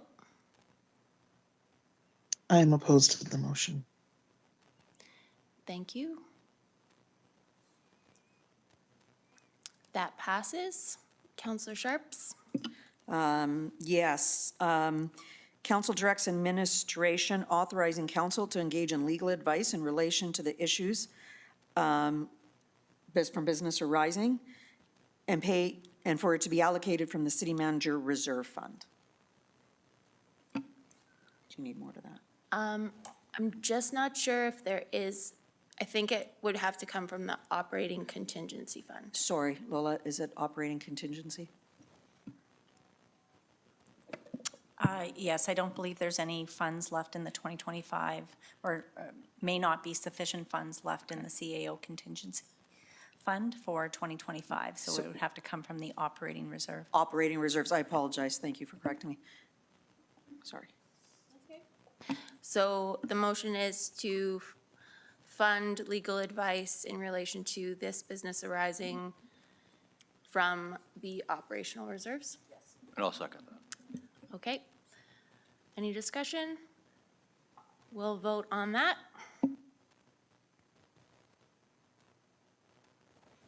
Counselor Robbins, how do you vote? I'm in favor. That's unanimous.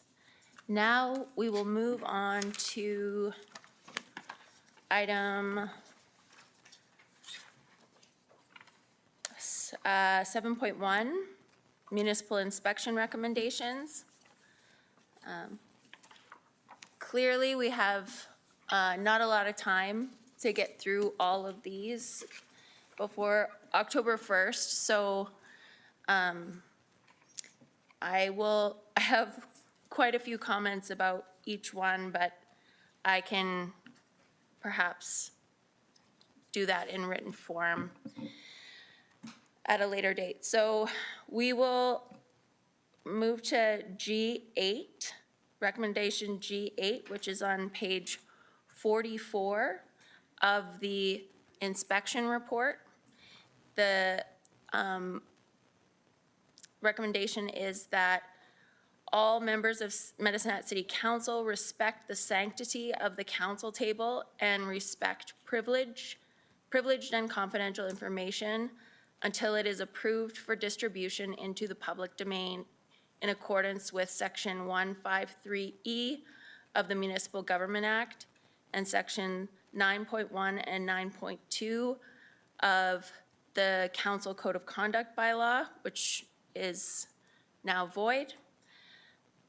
And administration's recommendation is that through the council orientation session scheduled for fall 2025, there will be 2 days of governance training, roles and responsibilities of council, including expectations related to confidential information will be covered.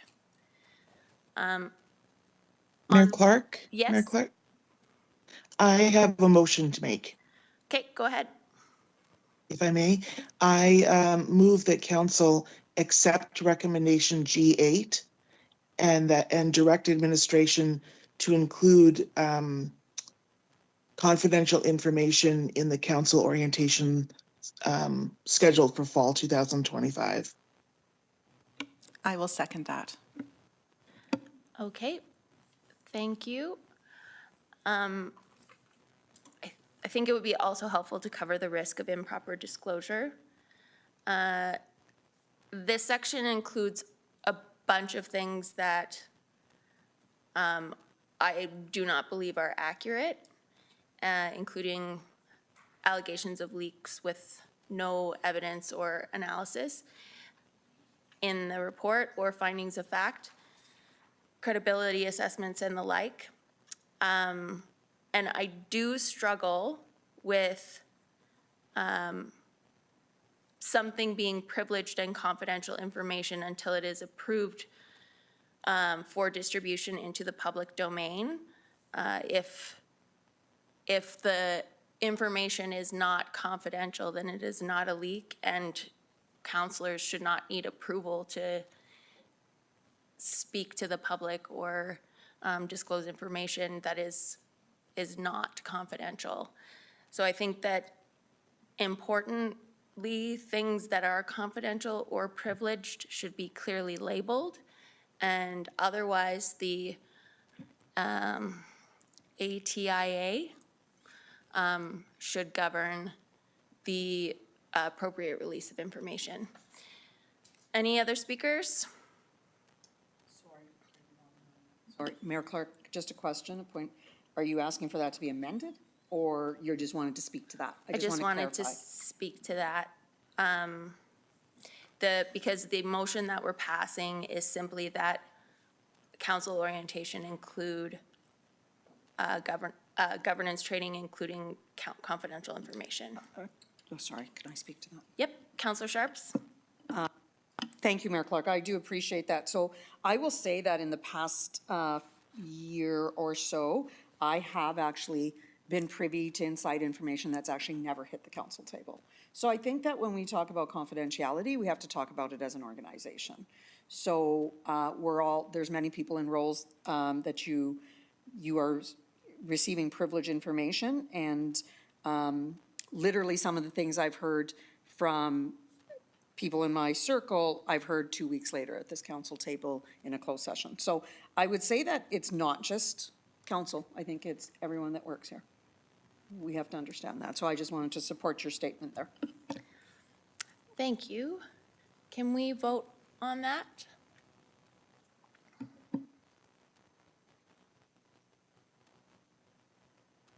Councillor Robbins, how do you vote? I vote in favor. Thank you. Item G9.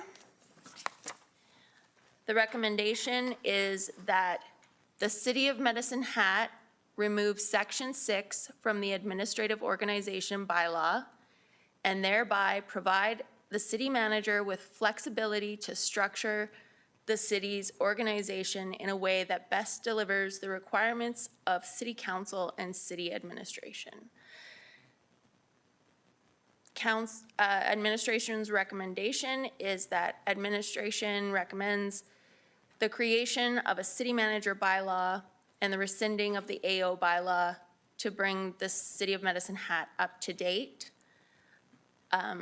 Again, lots of municipalities have an administrative organization bylaw. I don't understand how changing the name of a bylaw impacts governance. Additionally, what the MGA says is that council is not to engage in activities that are specifically assigned to the city manager in the MGA or other bylaws. This idea of arranging organization is not part of that. So I will not be voting in favor of this. Councillor, There's no motion, Mayor you're Clark. right. I have Councillor Sharps. Thank you. I was about to make a motion, but you might not like it. So I move that council directs administration to leave the AO bylaw as is until further discussion can be made by the next council. So my understanding under the municipal inspection is to ensure that we discuss each point, not agree to each point. Correct. Thank you. Any seconder? I'll second that. Okay. Discussion?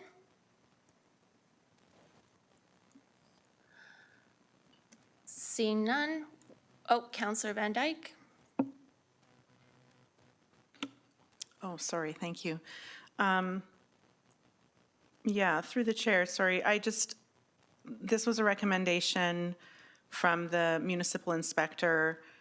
We have heard this from other municipal experts over the last several years as well, that this is an outdated method of governance and an enmeshment of governance and operations in a bylaw that should be separated. So I would prefer to go with best practice, so I won't be supporting the motion as it's made. Thank you. Councillor McGrogan? So Councillor, I agree with Councillor Van Dyke's comments, but I still don't think this is emergent. We're obviously in another transition period here, and I think having the new council vote on this particular matter as far as what the new AO bylaw should look like should be left to the next council. So agree with your comments, but agree that we should move forward. Councillor Hirsch? So I won't be supporting this. I will support the, and probably will turn around and make another motion to follow the recommendations of the municipal report as is. Realistically, to pass this off to the next council, we may or may not have a new city manager that now would have to follow this, and we're already stating that it's a dated item that should be removed currently by a third party that came here and gave some advice to us. So I will not be supporting it. Thanks. Just based on the timeline Q4 2025 and the fact that we have only one meeting left, I would suspect the next council is making this decision anyway. Yes, can you say it into the mic, sorry? Yes, sorry, Your Worship. The ask from the province was to create a plan. We don't have to execute the outcome immediately. We just need to agree with what the direction from council is to explore or define what the plan is. In this case, even if you asked us to move forward with a plan to bring back a city manager bylaw, for instance, that would still need to be prepared and brought back in due course. So it is very likely it would be next council. I also think that one reason to bring it back to the next council is that there may be other things in the AO bylaw that is potentially going to be the city manager bylaw and a designated officer bylaw that they may want to consider. So I will be supporting the motion. No. Okay, so we are going to vote on the motion that council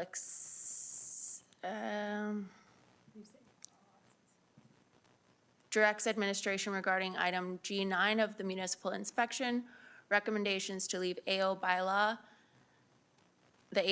as is until further discussed by the future council. Councillor Robbins, how do you vote? Or can we get the vote up? Yeah, thank you. Councillor Robbins, how do you vote? I vote in favor.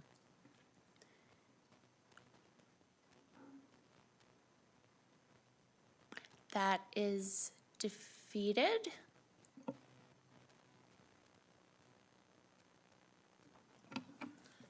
So, Your Worship, if I can make a motion. Yes. I move that administration is tasked with the creation of a city manager bylaw and the rescinding of the AO bylaw to bring the city of Medicine Hat up to date. I'll second.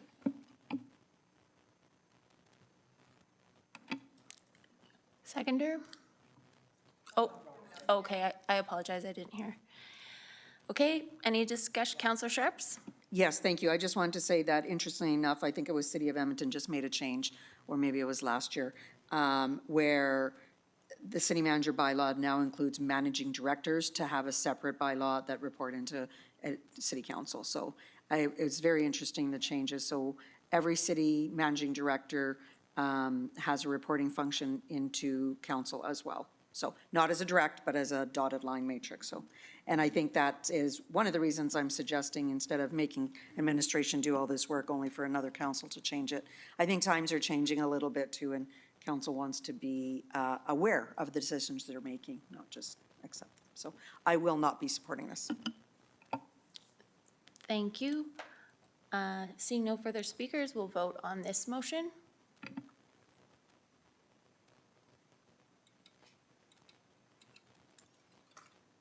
Councillor Robbins, how do you vote? In favor. Okay, thank you. That passes. Next item, G10. The recommendation from the inspector is that the City of Medicine Hat Council refrain from performing administrative duties in accordance with the provisions in the MGA, Section 201-2. The city, and then the recommendation from administration is that the city manager bylaw will provide clarity that will underline the roles and responsibilities of council and city manager. Council orientation will also include focused governance training that will address role clarity. And the time for that is Q4 2025. I'll make that motion to I'll accept second. G10. Oh, I'll second that. Thank you. On this one, I feel going through the policy, there are areas where, for example, I feel like it's my reading and understanding the English language was kind of deemed to be an administrative function, which I don't agree with, but I do support this motion in general.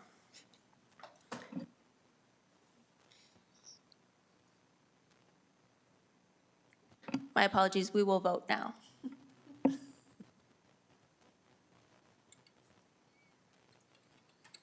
Councillor Robbins, how do you vote? I vote in favor. Thank you. That's unanimous. Item G11, strategic planning as a priority. The recommendation from the investigator is that the 2025 to 2029 Medicine Hat City Council make strategic planning for their term a priority, that they hold a planning retreat in the first quarter of 2026, and that they engage an external facilitator. It is further recommended that City Council review the strategic plan at least annually. The recommendation from administration is to schedule for the new council in January of 2026. I'm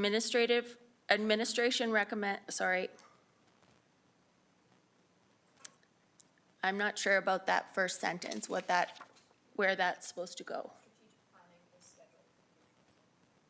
So administration recommends that an outside consultant and off-site workshop be conducted with council and the designated officers.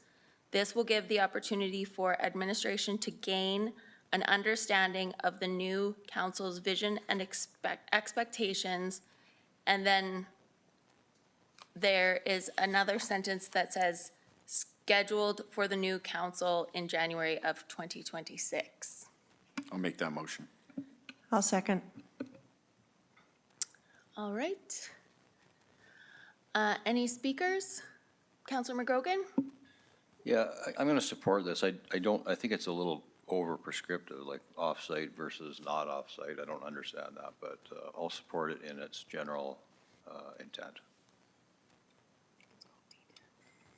And it is consistent with what we did when we started as well. Okay, seeing no further speakers, we'll vote on the motion.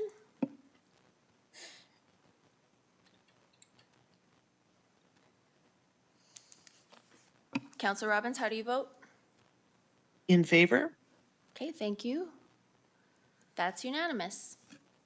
Next up is G12, that in the 2025 to 2029 Medicine Hat City Council, that the 2025 to 2029 Medicine Hat City Council embark on strategic planning with an air of collective goodwill, with the expectation that their new plan will be a collective expression of success that is owned by all members of council.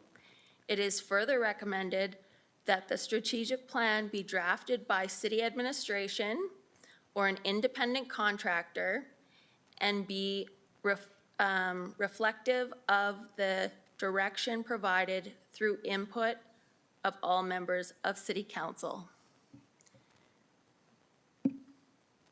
My apologies. The recommendation from staff is, in addition to the above, referring to the motion in G11, through the role clarity gained by orientation and further outlined in recommended changes to our bylaws, administration will plan to ensure the strategic plan is drafted for review and approval by council. I'll make that motion. I will second the motion to accept G12.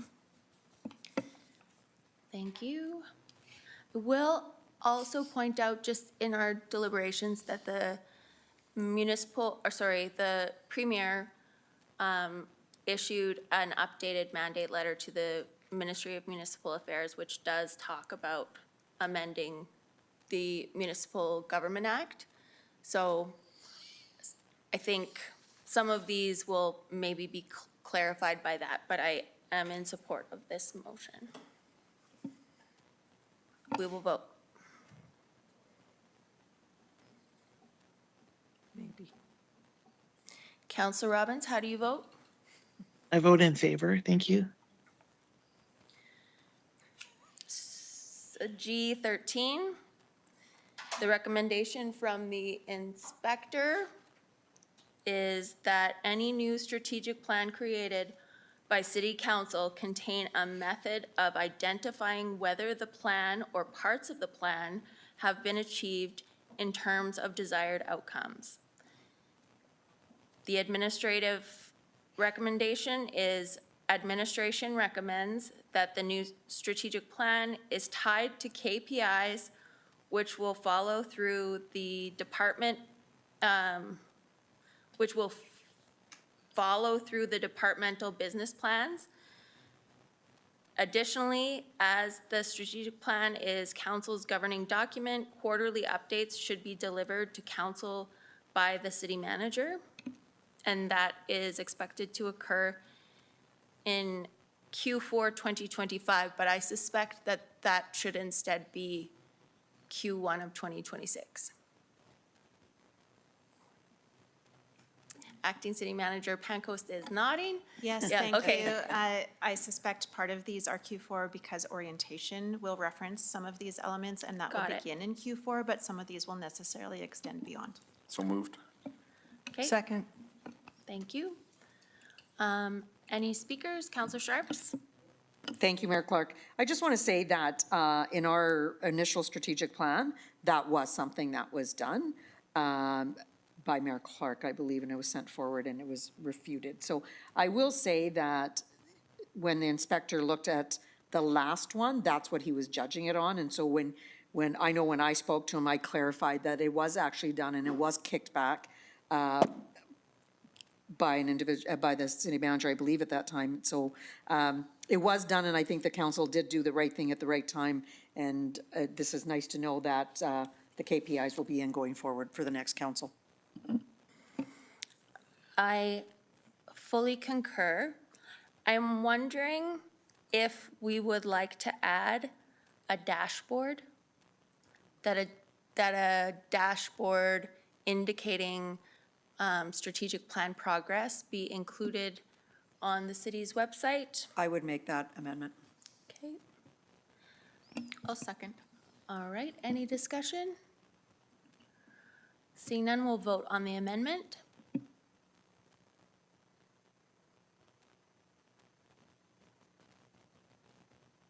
Rondi apparently cannot do two things at once. She's busy typing over there. I know.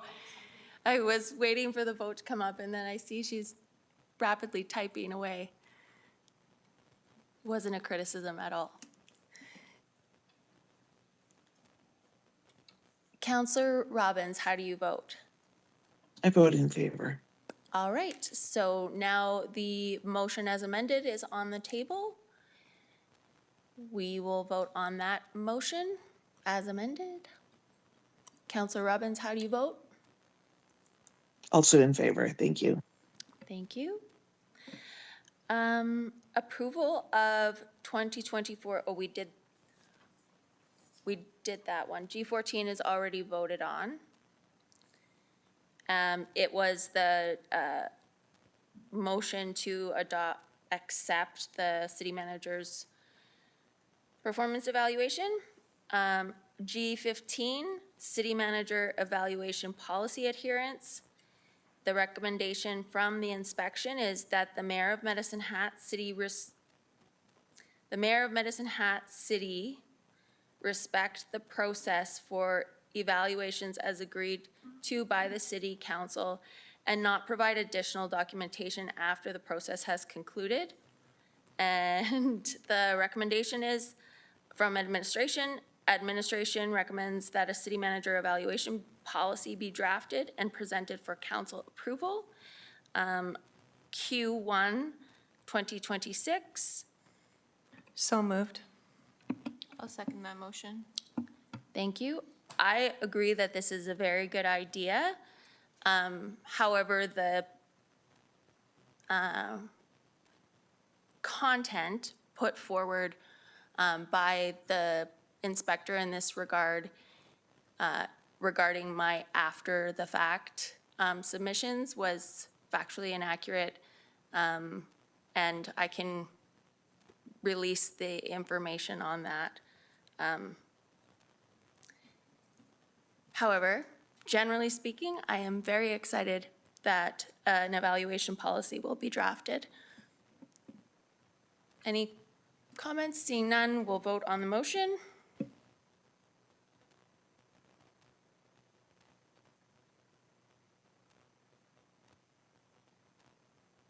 Councilor Robbins, how do you vote? In favor. Thank you, that's unanimous. G16, which is at page 66, the inspector's recommendation is that Medicine Hat City Council direct administration to update the CAO's job description to reflect the current reality of the role. Administration's recommendation is that an updated job description be presented to council. Q4 2025, probably more likely Q1 2026, but we. So moved. Okay, Second. thank you. Any speakers? Seeing none, we'll vote on this motion.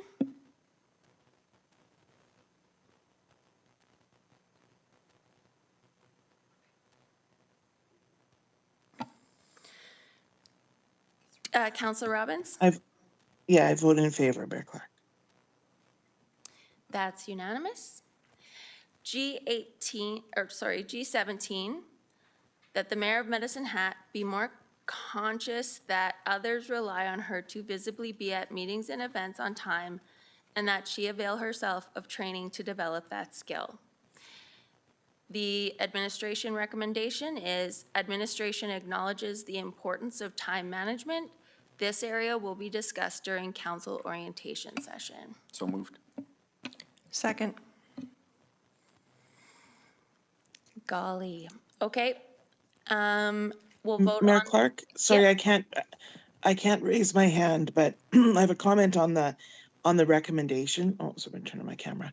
I have a comment on the recommendation. I am in favor of the recommendation, but I just, while I'm thinking here, wanted to add that there are some tools that the city has within our systems, Outlook tools, Adobe, lots of things that we could use. And if the council orientation, for those who maybe are not familiar with that sort of suite of tools, could include that. I know early on I did a little Adobe session because I'm a bit of an Adobe nerd with those council members who were interested in how to bookmark and highlight and things like that. It would be nice if that training was available for the new council as well. So it's just a comment about the fact that we have a lot of technology that we could leverage for better organization for the entire council. So I just thought I would highlight that, and I am in favor of the motion. thank you. We'll vote on the motion. I know you just said, but how do you vote? Yeah, I'll Councillor have to Burns? say it again for the vote. I vote in favor. Thank you. Thank you. That's unanimous.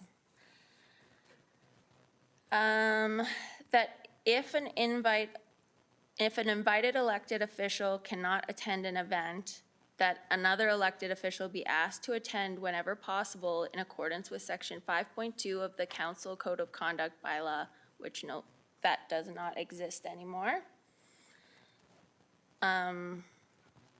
So the administration recommendation is this area will be discussed during the council orientation session. So moved. Second. Can I get guidance from either City Solicitor Bullock or Acting Manager Pancoast? It does not, there is a recommendation here, and we can certainly move forward with it, but is this recommendation still valid, given that it relies on the Code of Conduct bylaw? Thank you, Your Worship. I believe in prior decisions, there was recognition, and certainly we all recognize that the province has repealed any municipal code of conduct bylaws, and our intention here is just to identify best practices for council's consideration as part of the orientation package. Okay.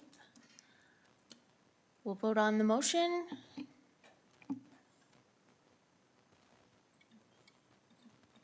Councillor Robbins, how do you vote? I'm in favor. Thank you. That's unanimous.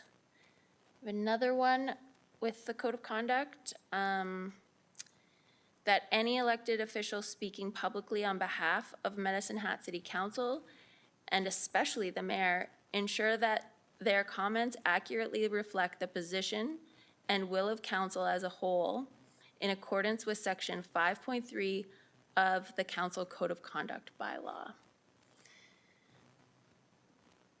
which does So not moved. exist. Sorry, Second. we can't, just hold on just a quick second. The administrative recommendation is that this area will be discussed during the council orientation session. So moved. Second. Okay, we'll vote on that. Or any speakers? Seeing none, we'll vote on the motion. Councillor Robbins, how do you vote? I'm in favor. All right, that's unanimous.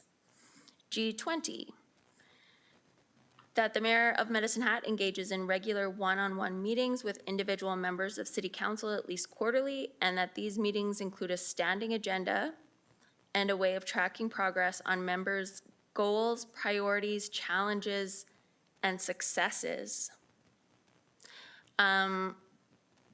The administrative recommendation is administration understands that the head of council, that as the head of council, it is imperative that council and mayor continue to meet at least monthly in one-on-one meetings. Administration recommends that the executive assistant to the mayor and council should be present to assist with these meetings by collating and tracking data. I would like to request that the meetings be quarterly. I think, given how many counselors we have, that's a lot. And it was even difficult arranging these on a quarterly basis because of schedules. So that would be my request, but anyone can make whatever motion they like. I will move that in adherence to the mayor's comments about it being quarterly. I'll second that with the amendments. Thank you. Any discussion? Seeing none, we'll vote on the motion. I vote in favor, Mayor Clark. Thank you.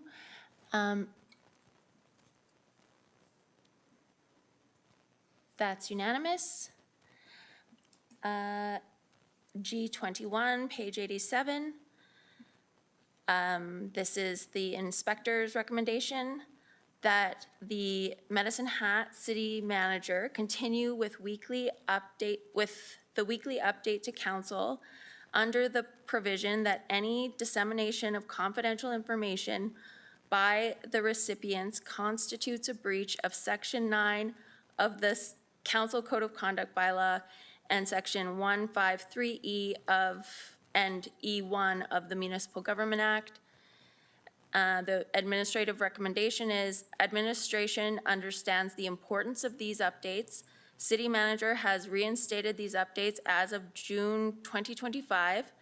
Administration would further add that it is important that council understand the need for discretion and confidentiality as these updates are not for public consumption. Additionally, it is also recommended that a written city manager report be part of each open council agenda. This would be adopted through amendments to the procedure bylaw.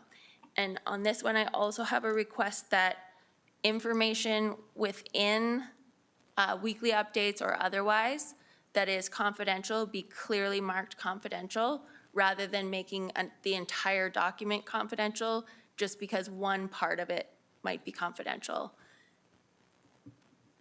Yes, Councillor Knodel. Thanks, Mayor Clark. Should it not read under the provision that any dissemination of confidential information by the recipients does not constitute a breach? Or am I just not understanding that? So the weekly city manager, that the Medicine Hat city manager continue with the weekly update to council under the provision that any dissemination of confidential information by the recipients constitutes a breach of Section 9. Does not constitute a breach? I think that he's just saying that you shouldn't disseminate confidential information. Okay. Is how I interpret that. But I think that I get the spirit of the message. Okay. Need a motion? I'll make the motion. G21. I'll second. Are you making the motion with my suggestion of clearly labeling aspects of documents that are confidential? Sure. If council is willing to accept that amendment, we can use the confidential title on sections that are confidential. Councillor Dumanowski?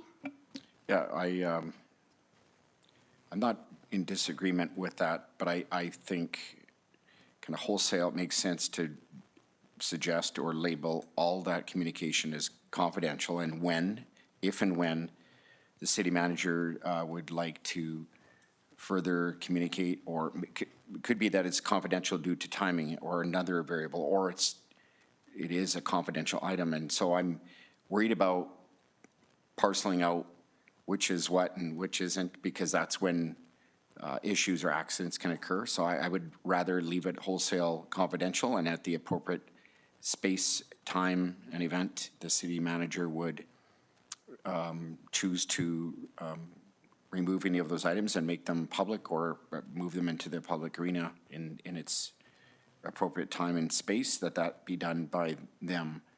So simplistically, leave it all confidential.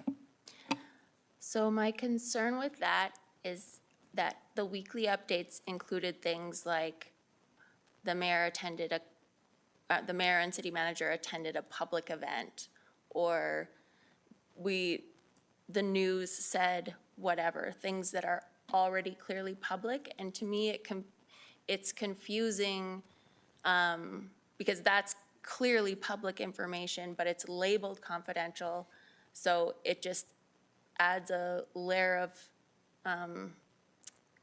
concern or confusion that is unnecessary. So I will leave that up to the next council perhaps, but certainly the confidential things, absolutely, we should not be disclosing those, but to say that I can't disclose that, or any member of council can't disclose that they went to something because it was in the city manager's update is, I think, bad confidentiality practice, but we have a motion on the floor now that we will, If necessary, if it's the will of council, I'm willing to withdraw the motion with the amendments and default back to the original. I'll just okay, see what people have to say. so you can withdraw your motion if you like. Is that what you wish to do? I just heard Councillor Sharp say, or we could just vote, so why don't we just do that since it's already been stated? Okay, so we'll vote on the motion as presented. Councillor Robbins, how do you vote? I vote in favor. Thank you.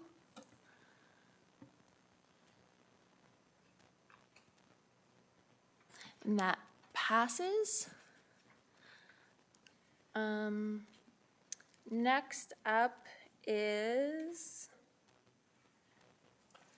are we on G21? G22? That the Mayor of Medicine Hat act within the general duties of councillors, Section 153, and general duties of chief elected official, Section 154, as outlined in the MGA, and that the mayor refrain from taking on duties that belong to the CAO as defined in Section 207 of the Municipal Government Act. Administration's recommendation is administration understands the critical importance of role clarity and the understanding of council versus staff role. This will be highlighted.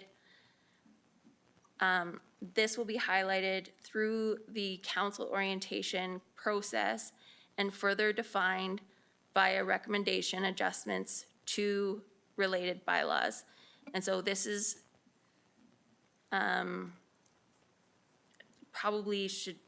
we are directing administration to do this. So any motions on that one? So moved.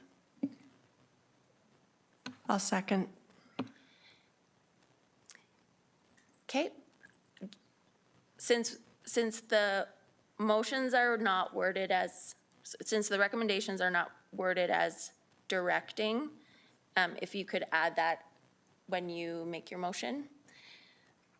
So we'll vote on this motion.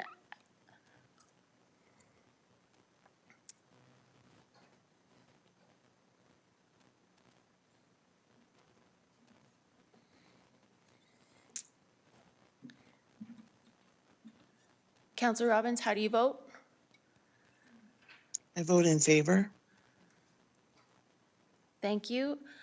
So it's enough, just turning to you, that we're just accepting, we're accepting the recommendation. Okay, so we don't have to direct administration to do stuff? Okay. G23, that any elected official speaking publicly on behalf of Medicine Hat City Council, and especially the mayor, ensure that their comments accurately reflect the position and will of council as a whole in accordance with Section 5.3 of the Council Code of Conduct bylaw. We already said we were going to do this.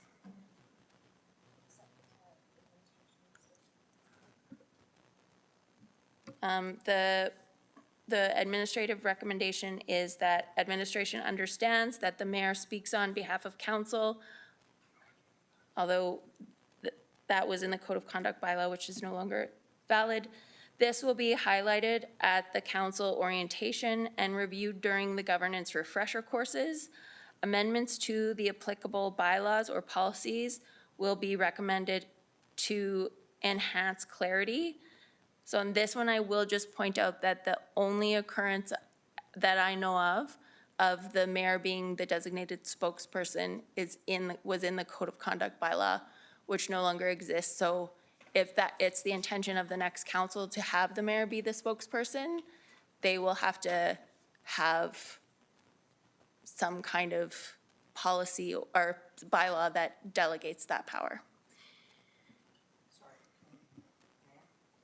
Yes, Councillor Sharp. Sorry, can you just clarify? So you're saying that once we pass this, the mayor position is no longer the designated spokesperson? No. When the Code of Conduct bylaw was declared void, that was the bylaw where the spokesperson role was contained. Right. So I think generally it is the practice of most municipalities that the mayor speaks on behalf of council, and that's certainly how we've continued to operate. However, I'm just pointing out that as far as I know, it doesn't say that anywhere anymore. Okay, so you could be in trouble all over again. Okay, got it. Well, okay. Any motions there? I'll move the recommendation. I will second the recommendation. Any discussion? Seeing none, we'll vote on the motion.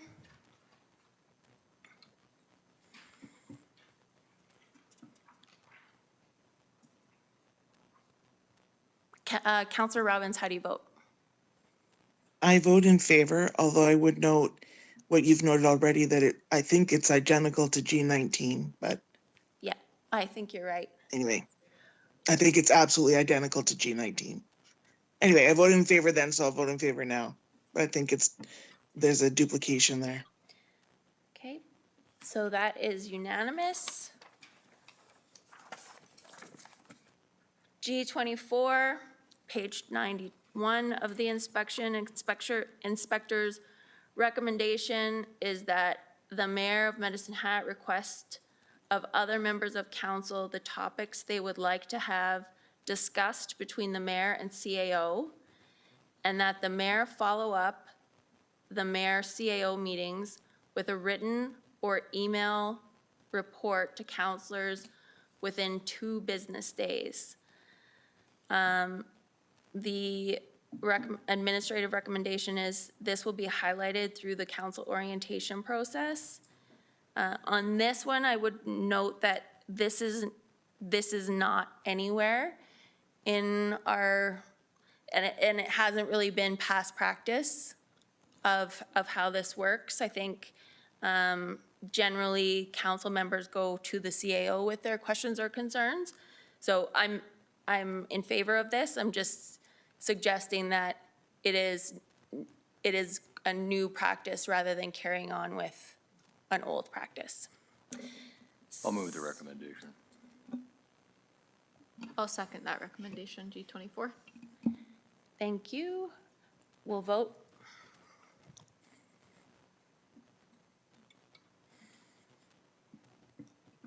I vote in favor. Thank you. That's unanimous.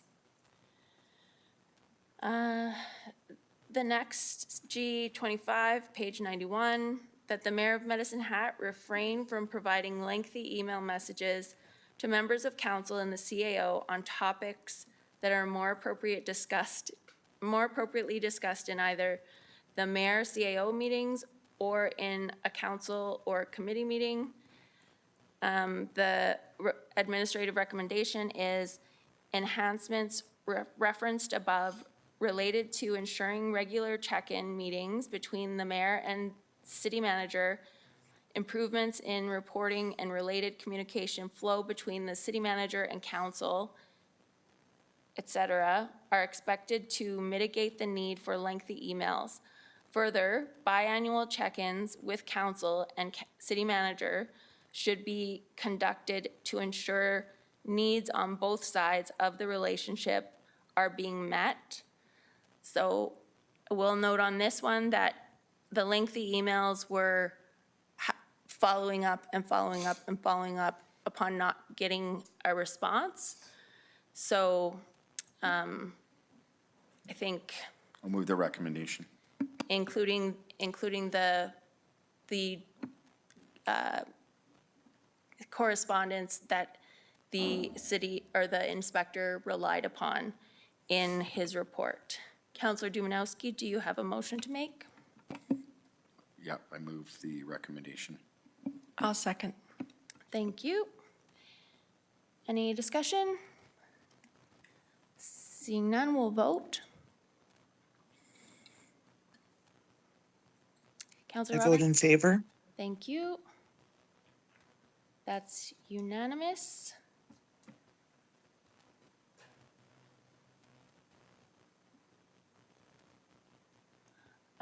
G26, page 92 of the inspection, that the city manager follow direction provided by city council through a resolution of the council unless that direction would run counter to legislation. The administrative recommendation is that city manager understands the need for clear direction to council through the council orientation session. This will be highlighted with council at the governance workshops. Administration will outline the importance of clear direction to city manager. I'm wondering if that first sentence ought to read, the city manager understands the need for clear direction from council. Acting City Manager Pancoast? Yes, that would be an appropriate housekeeping amendment and/or amendment, however you prefer, Mayor Clark. I'll Okay. move G26 to include clarification to state the city manager understands the need for clear direction from city council. I'll second that housekeeping amendment. I'm just wondering if this actually does address the actual inspector's recommendation, because the inspector's recommendation has to do with something the city manager is supposed to do, whereas administration's recommendation is directed at what council needs to do.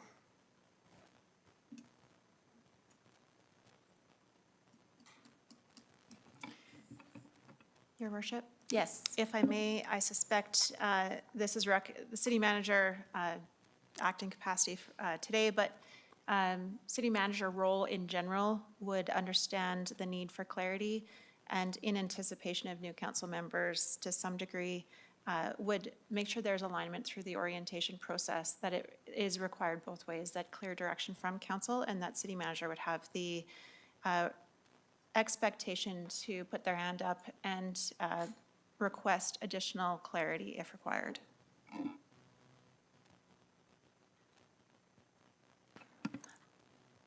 So Councillor Sharp's made a motion to amend to say clear direction from council, but we don't have an originating motion.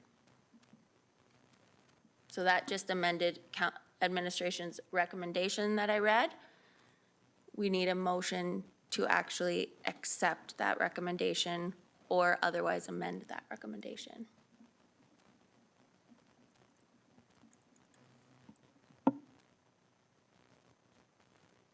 I think I just spoke incorrectly. Instead of saying amended, council directs administration to receive. Sorry. Oh, where- I apologize. That may have been my error. Was that seconded? Yes, and, okay, so we will vote on the motion.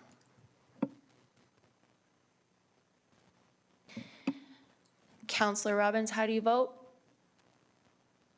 I vote in favor. That's unanimous.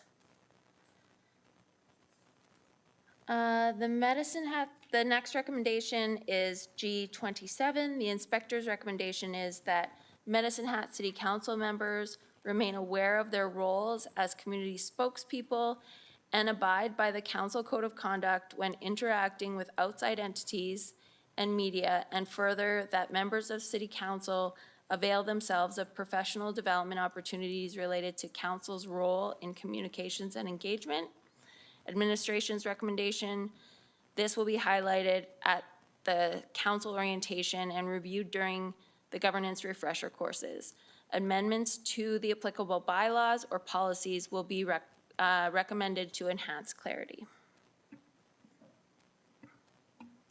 I'll make a motion to accept G27. I'll second that. Thank you. Seeing no speakers, we'll vote on the motion.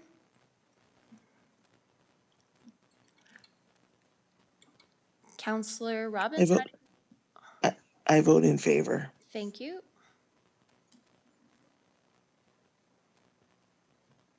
That's unanimous. G28, the inspector's report is that Medicine Hat City Council update section 4.7 of the procedure bylaw, number 4725, to match the changes made in 2023 to section 1921 of the MGA. I just wanted to check with City Solicitor Bullock. I do feel like we have done updates to the procedure bylaw in accordance with the MGA. Just, is this one wasn't part of that? Yeah, it may not have been. I think this is a fairly recent amendment, and it's a really minor adjustment. The only change to that section of the MGA was it talks about timing of the annual organizational meeting. It's to take place not later than 14 days after the third Monday in October. The previous version of the MGA just said 2 weeks after the third Monday in October. So it's a really small change, so it can be done pretty easily. I'll move the recommendation, Your Worship. And just to clarify, that change hasn't been made. I'd have to double check the bylaw. I don't think it's been made. Okay. Councillor Hirsch? I'll second. Take Dumanowski. Okay. And any discussion? Seeing none, we'll vote on the motion. Councillor Robbins, how do you vote? In favor. Thank you. G29, that the Mayor of Medicine Hat review the city's rules of meeting procedure and refrain from debate that calls professionalism of city staff into question. The recommendation from administration, this will be highlighted at the council orientation and reviewed during the governance refresher course. I will make a motion to accept G29, thank you so much. I'll second.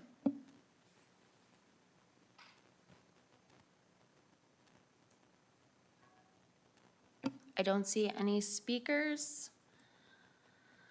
We'll vote on the motion. I vote in favor. Thank you. That's unanimous. G30, that Medicine Hat City Council regularly review the contents of its procedure bylaw, that everyone participating in meetings follow that procedure during meetings of City Council, and that refreshers on meeting procedure be included as part of councilors' recurrent training program. Administration recommends that this will be highlighted at the council orientation and reviewed during the governance refresher course. I'll move G30. I'll second that. So we're moving the acceptance of administration's recommendation. And seeing no speakers, we'll vote on the motion. Counselor Robbins, how do you vote? In favor. Thank Thank you. G31, the investigator's recommendation, sorry, that was unanimous. The Medicine Hat City Manager create and approve a formal terms of reference for the administrative committee, including purpose, membership, roles, and supporting structure. The recommendation from administration is administration will be recommending the repeal of the AO bylaw and replacing with a city manager CAO bylaw. This will be included in the new bylaw. I'll move that. I will second. Seeing no speakers, we'll vote on the motion. Counselor Robbins? I vote in favor. Thank you. In favor, thanks. That's unanimous. G32, the investigator's recommendation is that the terms of reference for the administrative committee comprise members of administration only, but that guests may be invited from time to time depending on the topics of the agenda. The recommendation is that administration will be recommending the repeal of the AO bylaw and replacing with a city manager CAO bylaw. This will be included in the new bylaw. On this one, I would like to note that if it's only administration, the administrative committee becomes just an executive meeting, which they already have. The purpose of this was for flow through to council, and the mayor was on it. So if it's just administration, it probably is, redundant. We can still move the recommendation. I will do that. Thank you. I'll second. Thank you. Seeing no speakers, we'll vote on the motion. I vote in favor. Thank you. That passes. The Medicine Hat City Council, the G33, the inspector's recommendation is that Medicine Hat City Council consider creating a council committee that is responsible for council agenda setting and legislative calendar per motion of council on August 18th. Recommended amendments will be coming to council on September 15th. This one has already been done, so I don't think we need a motion. Oh, okay. So moved. Mayor Clark, so I brought that forward prior to getting the inspection, and then we just put it off, so I didn't know it was on the inspection. So it didn't actually get passed, so acting city manager asked to just put it on here and we would pass it at the same time. Okay. Well, we don't have a bylaw in front of us to pass, so we can't pass the bylaw. Yeah, we can certainly pass the recommendation. So Councilor Dumnowski made the motion. I'll make the seconding. I'll second it. Thank you. Seeing no speakers, we'll vote. Oh, Councilor McGrogan? I'm just wondering if we need to adjust the September 15th date to something that's obviously reasonable.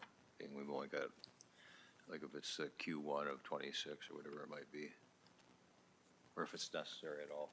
Well, the recommendation does specifically say September 15th, so that date has passed, so the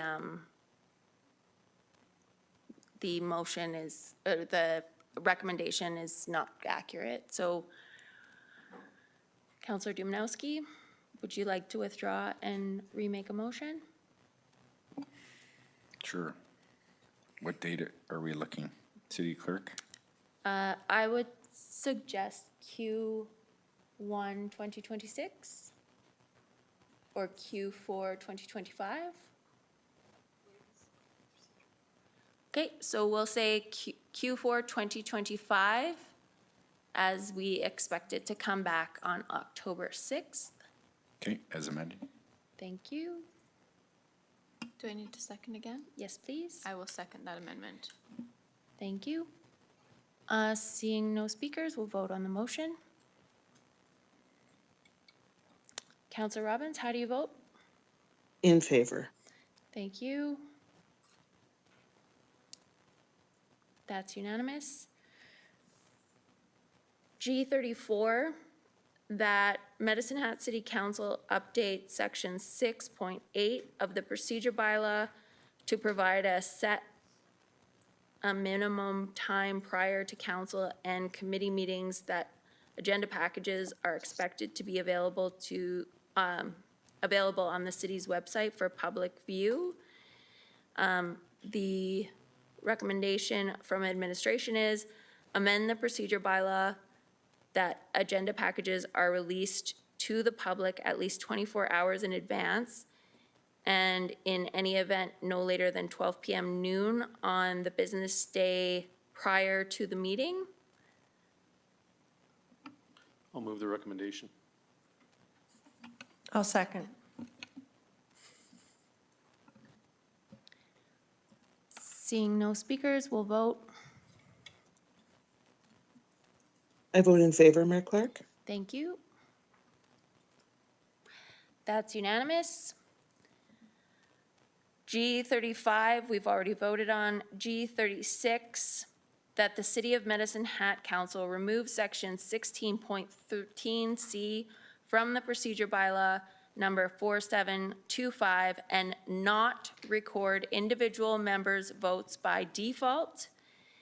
The administrative recommendation is that the section be removed from the procedure bylaw. Councillor Van Dyke.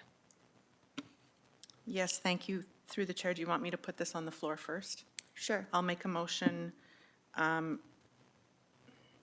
Actually, I would like to wait to make a motion. I take that back. I'd like to speak to it if that's okay. Would you be able to make a motion that is more accurately reflects? Yes. Okay. I would like to make a motion that all votes are recorded. I'll Okay, second that. Thank you. You may speak to your motion. Okay, thank you. Yes, so I think the issue identified in the report was that only the votes against were recorded. And one of the suggestions, I believe, was that it could have both votes recorded or remove all voting record. I feel that it's very important for our votes to be recorded. The public, maybe not even in the moment, but sometimes down the road wants to be able to look back and see what people supported and didn't support. And a voting record is the most important part, I think, of that. How will they know otherwise? They'd have to go digging through, I'm not even sure, old newspapers maybe. But Calgary and Edmonton have portals which record every vote by every councillor on every bylaw, policy, and amendment. I'm not saying we need to go to that, but I think that having the record in the minutes that we get with agendas is helpful for the public. Thank you. Councillor Sharps? Thank you. When I went through this list, when we first received it, I agree with Councillor Van Dyke. This one didn't sit well with me. There's lots of times I'm odd man out, and I'm absolutely proud of that. So I want to make sure that's recorded all the time. But I will also say that I checked almost every municipality, and they all record their votes still. So it does not appear to be a trend of anybody removing their votes. So I went through 15 individual municipalities, starting at the biggest size, going down 15, and everybody was still recording votes. All right. So we'll vote on this motion.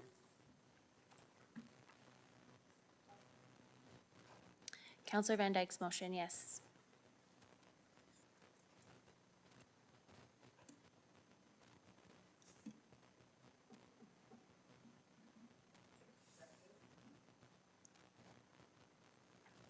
Yes, I think so. Yep. Yes, that's good. Thank you, Rondi. Councillor Robbins? I voted in favor. Thank you. That's unanimous. Item G38, that Medicine Hat City Council update its procedure bylaw number 4725 to reflect recent changes in the MGA related to real and perceived pecuniary interest and conflict of interest. And then administration's recommendation is that we amend the procedure bylaw to reflect changes to the MGA. So moved. Second. Any discussion? City Solicitor Bullock, do you have any commentary on that? That's a very, very new amendment, I think. Through the chair, that's correct, and we would have brought forward an amendment in due course anyway on that, so, yeah. Thank you very much. We'll vote on the motion. I Councillor vote in Robbins? favor. Thank you. That's unanimous. G39, we've already voted on. G40, that the Medicine Hat City Council update procedure bylaw 4725, clause 613, to add a clause that the meeting minutes must include notice of when council members departed and returned in relation to pecuniary interest or conflict of interest. And the administrative recommendation is that the procedure bylaw be amended to reflect the recommendation. I'll make that motion to accept G40. I'll second. Any discussion? Seeing none, we'll vote on the motion.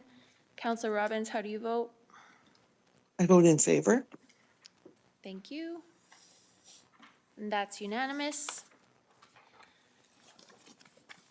Item G41, recommendation from the inspector is that Medicine Hat City Council seek out training on aspects of pecuniary interest and conflict of interest from the updated MGA as they apply to members of council.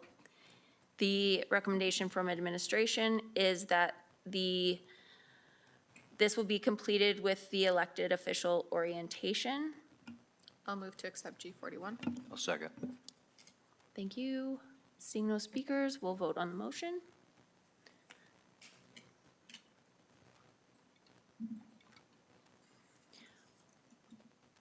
I'm in favor. Thank you. Councillor Van Dyke, how do you vote? That's okay. And that's unanimous. The city, G42, the recommendation from the inspector is that Medicine Hat City Council consider eliminating the default closed session of regular council meetings in favor of using closed sessions as and when is required. The administrative recommendation is to amend the procedure bylaw to reflect this recommendation. And I believe that too is coming forward in October 6th. So can I have a motion? I'll make a motion to accept G42. Second. Thank you. Any discussion? Seeing none, we'll vote on the motion. Councillor Robbins? I'm in favor. In favor, you. thank you. That's unanimous. G43, inspector's recommendation is that Medicine Hat City Council comply with MGA Section 197 when closing any part of a meeting to the public, that council members keep matters in confidence as required by MGA Section 153. And administration's recommendation is that this will be completed with the elected officials orientation. So moved. Second. Any discussion? Seeing none, we'll vote. Councillor Robbins? I'm in favor. Sorry, I lost my spot there. Sorry. I'm in favor, yeah. Thank you. G43, nope. G44. Cessation of closed meeting summaries. The recommendation from the inspector is that the Medicine Hat City Clerk discontinue producing and distributing closed meeting summaries. And the administrative recommendation is that we cease the practice immediately. I have concerns about this one, but we'll get a motion on the table.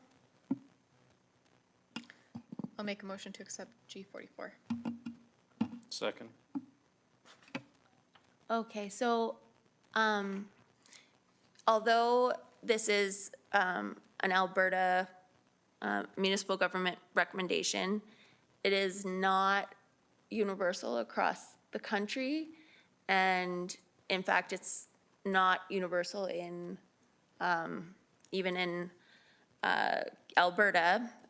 For example, Edmonton includes on every closed agenda item when that information will be released to the public or when it needs to be reviewed for release. So I think there has been probably lots of times where this has been very important to be able to go back and see the flow of things. And it is consistent with good, transparent governance. And if we are properly using closed meetings, a Freedom of Information request, or whatever it is called now, ATIA, would prohibit the disclosure of that information in accordance with that act. So I struggle with this one. Any other comments? Councillor Dumanowski? Yeah, through the chair, I actually concur 100% with your comments. It could be because of past practice has always proven to work its way to hold everything to account, and certainly from a recall, I'm puzzled by the recommendation, only because if there is a need for a closed and there's purpose behind it with appropriate discussions or supports, or why not some form of documentation around that should follow suit. And certainly from the standpoint of transparency, which every council, every election says they're going to do better, certainly it's everyone's attempt to do better.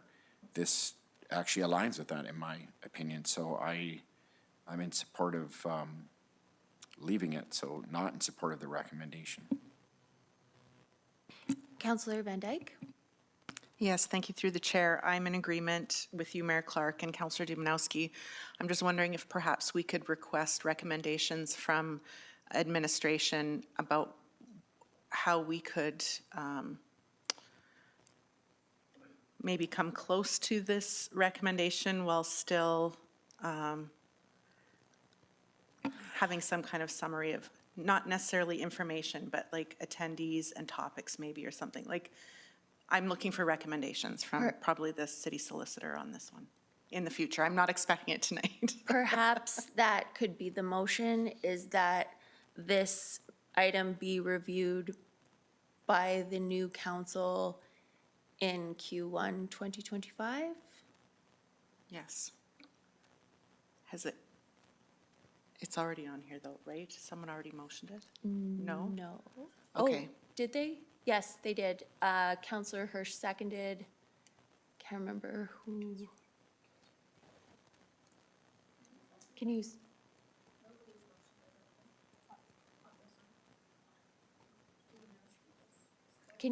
Can you speak into your mic? I have it recorded that Councillor Knodel and then Councillor Hirsch. Yes. So, He just said I'll he- withdraw my motion. I don't remember saying it, but okay. sure. So can we have a motion? I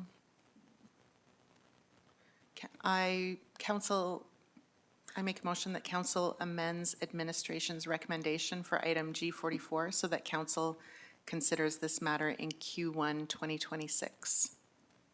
I'll second that. Okay. Any questions? I think you're a remnant. Yeah, okay. We'll vote on the motion. Councillor Robbins, how do you vote?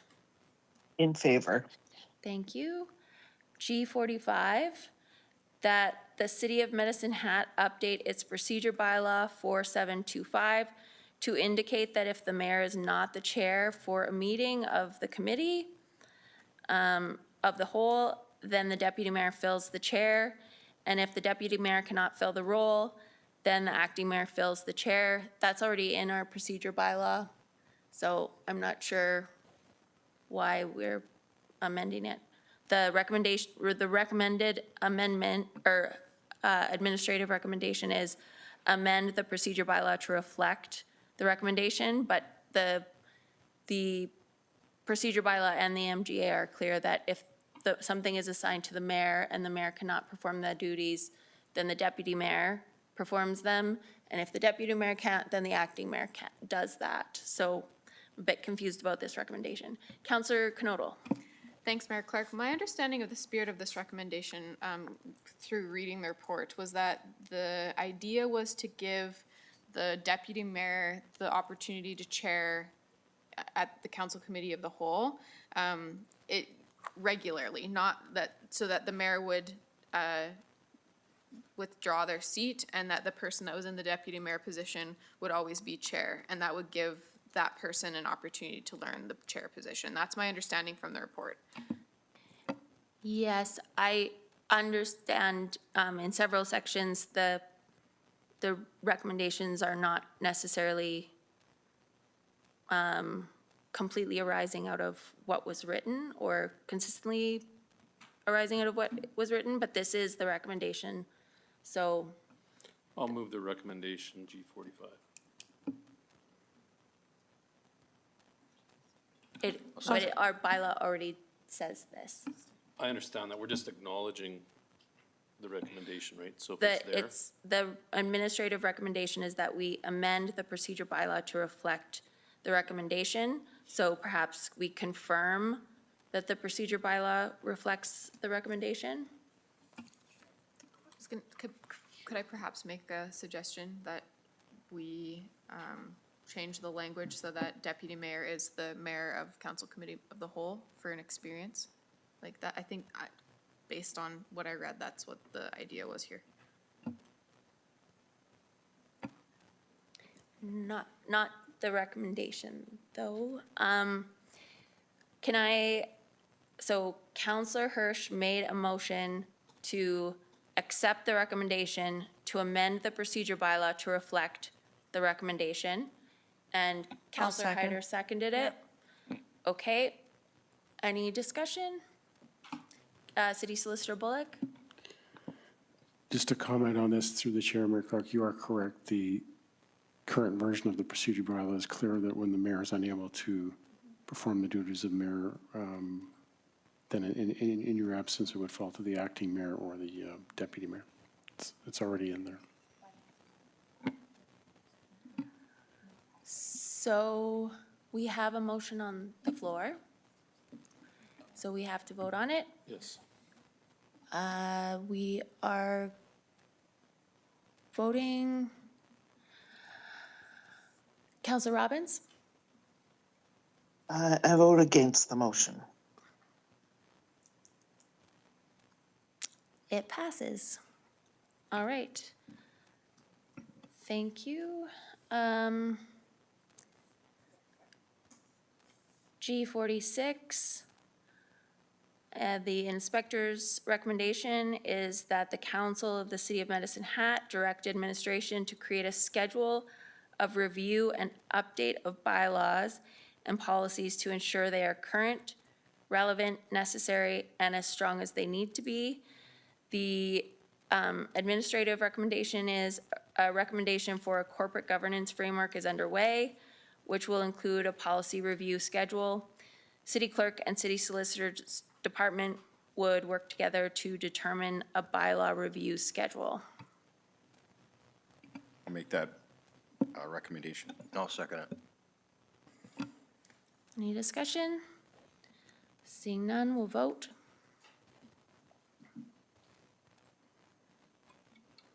I vote in favor. Thank you. That's unanimous. G47 is completed. G48,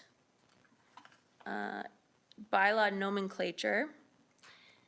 The recommendation from the inspector is that the Medicine Hat City Clerk revise the naming convention for city bylaws to include the year in which the bylaw was created and include page numbers on all bylaws. The administrative recommendation is that they implement the inspector's recommendation as part of the corporate governance framework. I'll make a motion to accept G48. I'll second. I would note, just for the public, that is quite a large undertaking, so it may take some time in the next council's term. We will vote on the motion. Councillor Robbins? I'm in favor. Thank you. That's unanimous. G49, policy nomenclature. The inspector's recommendation is that the Medicine Hat City Clerk revise the naming and numbering convention for city policies to include the year in which the policy was created. Administration's recommendation is that they implement the inspector's recommendation as part of the corporate governance framework. So moved. I'll second. All right. Seeing no speakers, we'll vote. I'm in favor, Mayor Clark. Thank you. That's unanimous. Review of number of managing directors. The inspectors, this is G50, the inspector's recommendation is that the Medicine Hat City Council update the administrative organization bylaw to remove the limit on the number of managing directors that may be appointed by the city manager. And the bylaw, or the administrative recommendation is that this reflect, that they reflect the recommendation in the CAO city manager bylaw. On this one, I will note, and I'll get city solicitor Bullock to comment, the reason that it has to be in bylaw is that they are designated officers, and so council has to create designated officers by bylaw. So perhaps a misunderstanding there. City Solicitor Bullock, do you have any comments on that? Through the chair, you're correct that for a designated officer to be appointed, it must be by bylaw. But as we review this, we might conclude that it's not necessary to identify the managing directors in a new bylaw, because by default, the city manager holds all the powers of a designated officer and can delegate those authorities. So we can look at that as we draft the new city manager bylaw. There may not be a need to include references to the managing directors. I'll make that recommendation. Okay. Second. See no speakers, we'll vote on the motion. Councillor Robbins? I'm in favor. Thank you. I meant to vote no. Okay. G51, review of delegated authority. The inspector's recommendation is that Medicine Hat City Council review its designated authorities to streamline processes and align administrative processes with administrative responsibilities as per section 203 of the MGA and sections 21 to 28 of the administrative organization bylaw. Administration's recommendation is to implement the inspector's recommendation to align with 203 of the MGA and as part of the CAO city manager bylaw. I'll make a motion to accept G51. I'll second. Thank you. City Solicitor Bullock, can you describe what he's talking about here?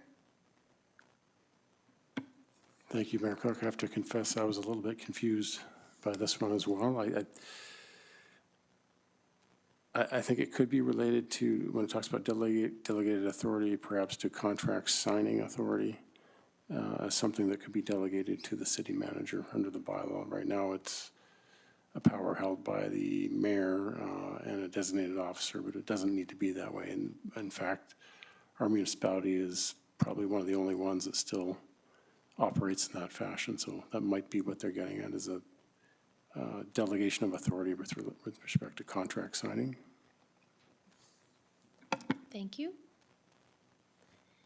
And we will vote, seeing no further speakers. Counselor Robbins? I vote in favor. Counselor Sharps? That passes. G52, that Medicine Hat City Council continue with its current review of council committees as proposed by the city manager on October 7th, 2024. And implement the inspector's recommendation. I'll move the recommendation. I will second. All right.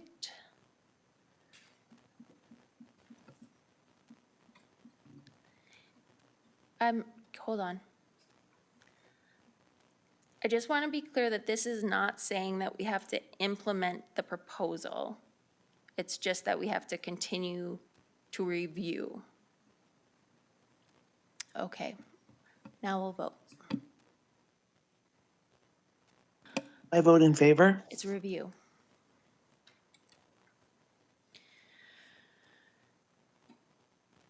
Counselor Knodel?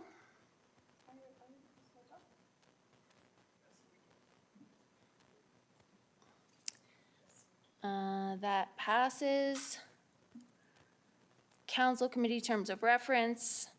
The recommendation from the inspector in G53 is that Medicine Hat City Council approve terms of reference for all council committees, that the structure of the terms of reference for all committees be similar, and that the terms of reference include adoption, amendment, and review by dates as a method of maintaining the committees as current.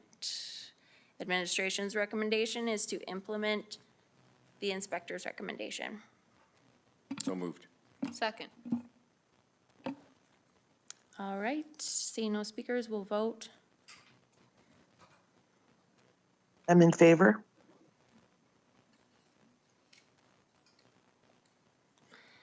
That's unanimous. A1, the recommendation from the inspector is that the Medicine Hat City Manager and Director of People Services continue with the implementation of culture change initiatives and programs identified in the 2025 Barrett Values Culture Assessment results and recommendations as a means to improve staff culture, and that outcome measures are created and reported within staff and to council as appropriate. The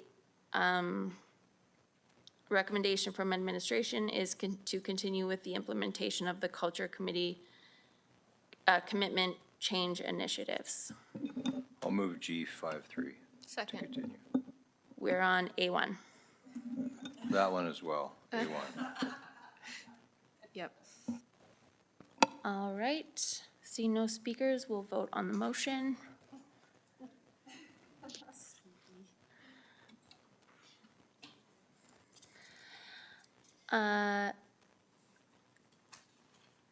Just before I move on, oh, yes, go ahead. Right, I was gonna vote in favor. Thank you. Thank you. That's unanimous. I did intend to vote no on G50, but I don't know if it's, too late. A2, that Medicine Hat Council repeal the AO bylaw and replace it with a more standard CAO bylaw that focuses entirely on the role of the city manager. The recommendation is to implement the inspector's recommendation. I'll move that recommendation. Second. We'll vote.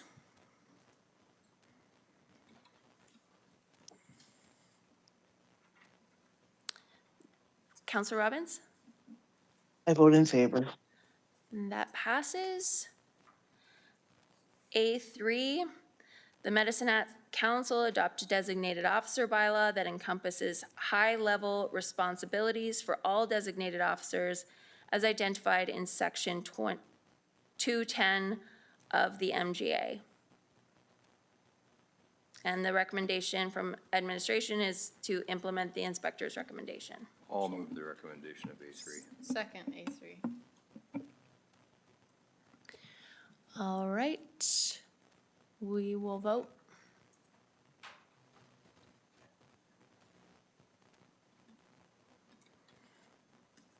I vote in favor.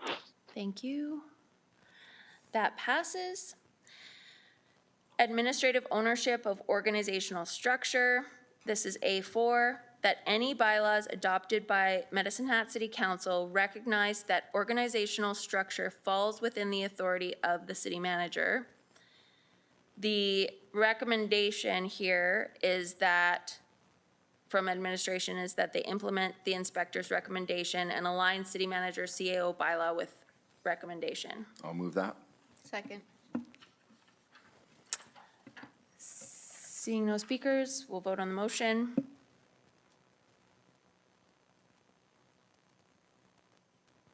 I'm in favor. Thank you, Councillor Hyder. That passes. A5, Managing Director title, oh, we already passed that one. A6, City Clerk's Office action items, that Medicine Hat City Clerk continue to implement the changes that are identified in the City Clerk's Office action items list, and that this list be kept current and reported to City Council. Oh, we have gone, oh no, we didn't pass that yet, sorry. And that this list be kept current and reported to Council. The administrative recommendation is that this will be reported through the city manager report. So moved. Second.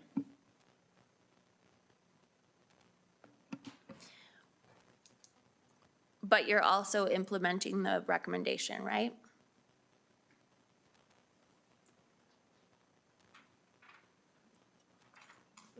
Yes, Mayor Clark, the intention would be, it would be implemented and reported through the city manager's report. Okay. Was that your intention, Councilor Dumanowski? Can you say that in the mic? Yes. All right, we'll vote.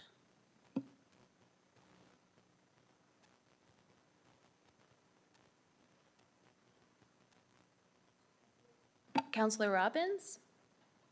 I'm in favor. Okay, that's unanimous. A7, revisions to city business plans. The inspector's recommendation is that the Medicine Hat city manager ensure that the city's business plans document includes a description of how the business plans are intended to cascade from the strategic plan. Administration's recommendation is that they implement the recommendation of inspector as part of the next budget cycle of 2027-2028, as part of the 2027-2028 business planning cycle.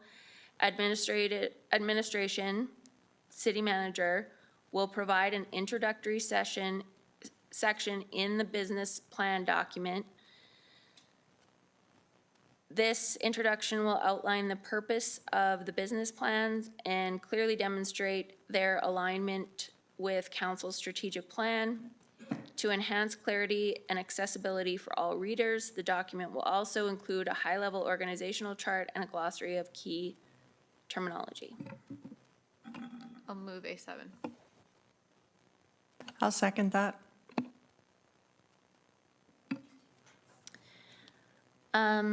A little bit concerned about the gap between when the next council passes their strategic plan and the catching up of the business plans. So perhaps that can be discussed by them next term. We'll vote on the motion.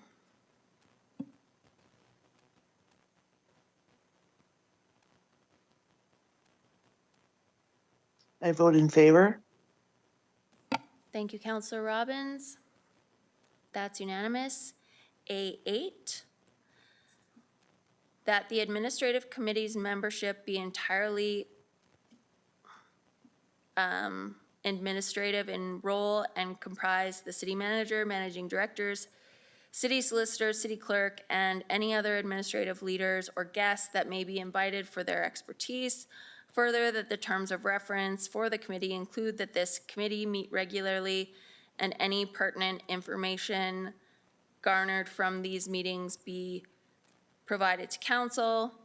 Administration's recommendation is that they implement the inspector's recommendation to align and align city manager CAO bylaw with the recommendation. As I stated earlier, this removes the function or misunderstands the function of the administrative committee, rendering it unnecessary.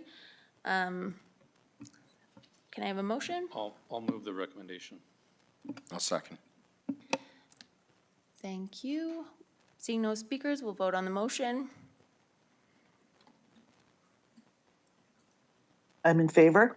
Thank you. That passes. A9, delegate severance sign-off.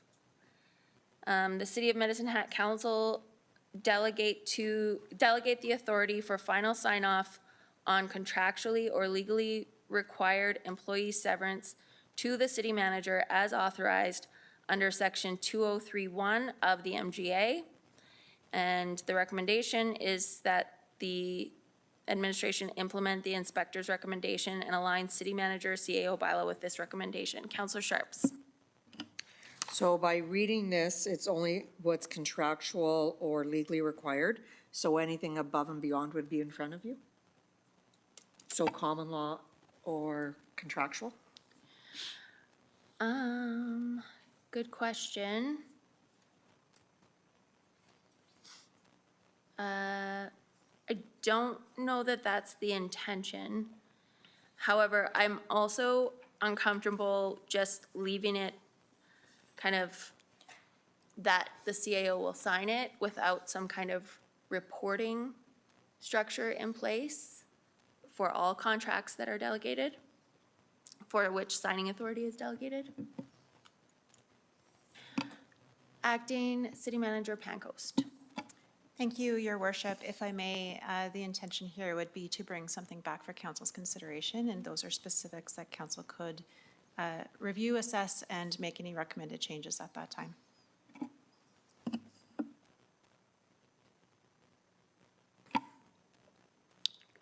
Councillor Hirsch. So I note the recommendation says, from staff's response, is implement inspector's recommendation, align city manager CO bylaw with recommendation. I'm wondering if that this is going to be a discussion point for council to decide. So is it helpful to put a time specific on this for councils, obviously the new council, to deliberate on? We haven't done that for others. Acting City Manager Pancoast? Thank you, Mayor Clark. Through the chair, there are indicative dates in the middle column here. I will highlight, though, that these had been drafted when we had full complement at both city manager and city clerk level, and we are going through an election and about to go through orientation with council, so those resources will be taxed over that period of time. So we may require a bit of grace with some of these planned timelines, but these are the indicative as first drafted. And I'm fine with that. I just noticed that that's the date as well, and knowing that there's a lot of heavy lifting in that time. So I was just trying to be helpful to make it Q1 of 26, but that's fine. I guess the indication is here that it's work to be done, so. Would you like to make a motion? I will move A9 as it's indicated. And I will second A9. Seeing no speakers, we'll vote on the motion. Councillor Robbins? I vote in favor. Thank you. That passes. I just want to get clarity on A10. It is completed, but did we vote that no action is required.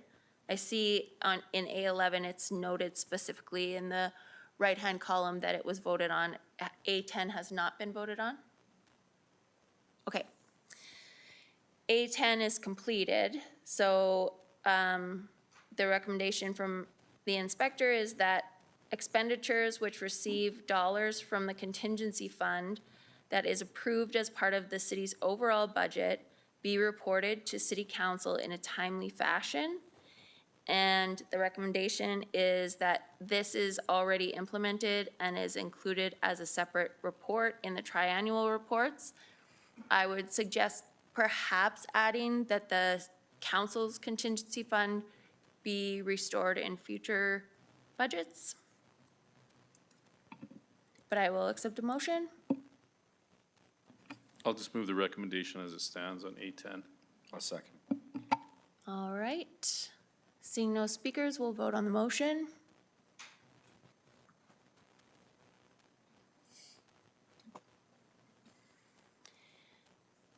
Councillor Robbins? I vote in favor. Okay. A12, that any individual who is asked to authorize an expense under the personal and travel expense policy do so in a fashion that does not unreasonably delay the payment of funds owing to the elected official or staff member. The recommendation is implement inspector's recommendation. So moved. Second. We'll vote.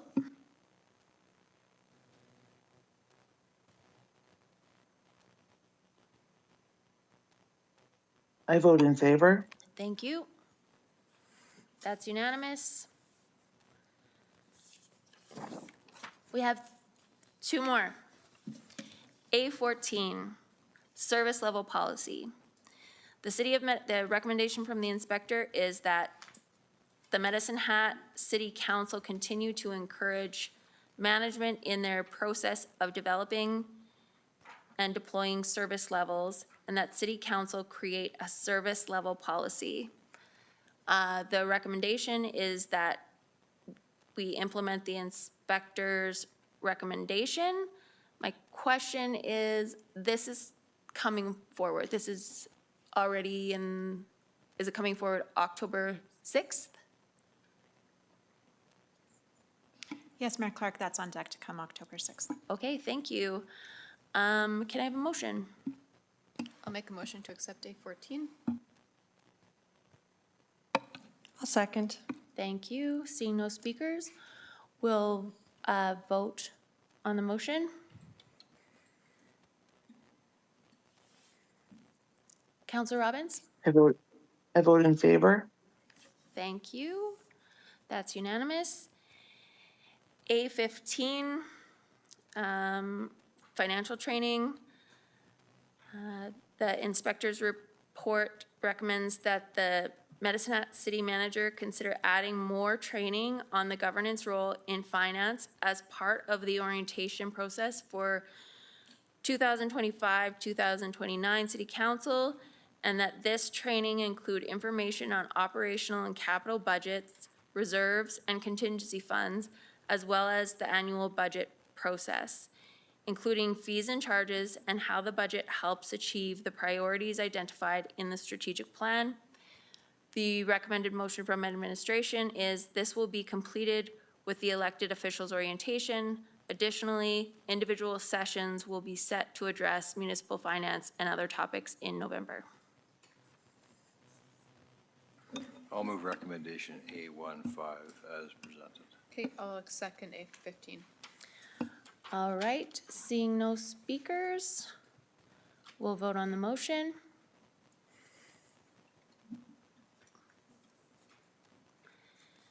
Councillor Robbins? I vote in favor. Thank you. So that is, as far as I am aware, to anyone's knowledge around the council table, have I missed any of the recommendations? Okay. So I have notice of motion for today. I move that that council reimburse my legal fees in the amount of $59,675.68 pursuant to the Code of Conduct bylaw as indicated in the advice received from administration. And so I'm just making it a notice. We'll deal with it at the next meeting. And I will provide further details during that time. Seeing no further business? Okay, any objections to adjourning the meeting? Seeing, is there an interest in going back into closed for any reason? Nope, okay. Yes. Okay, can you make a motion? Yeah, I'll make a motion, go into closed. Thank you. Did you want me to say it out loud, really? No? A second? Are we getting a seconder? No seconder? Okay, That works. all right, this meeting is adjourned.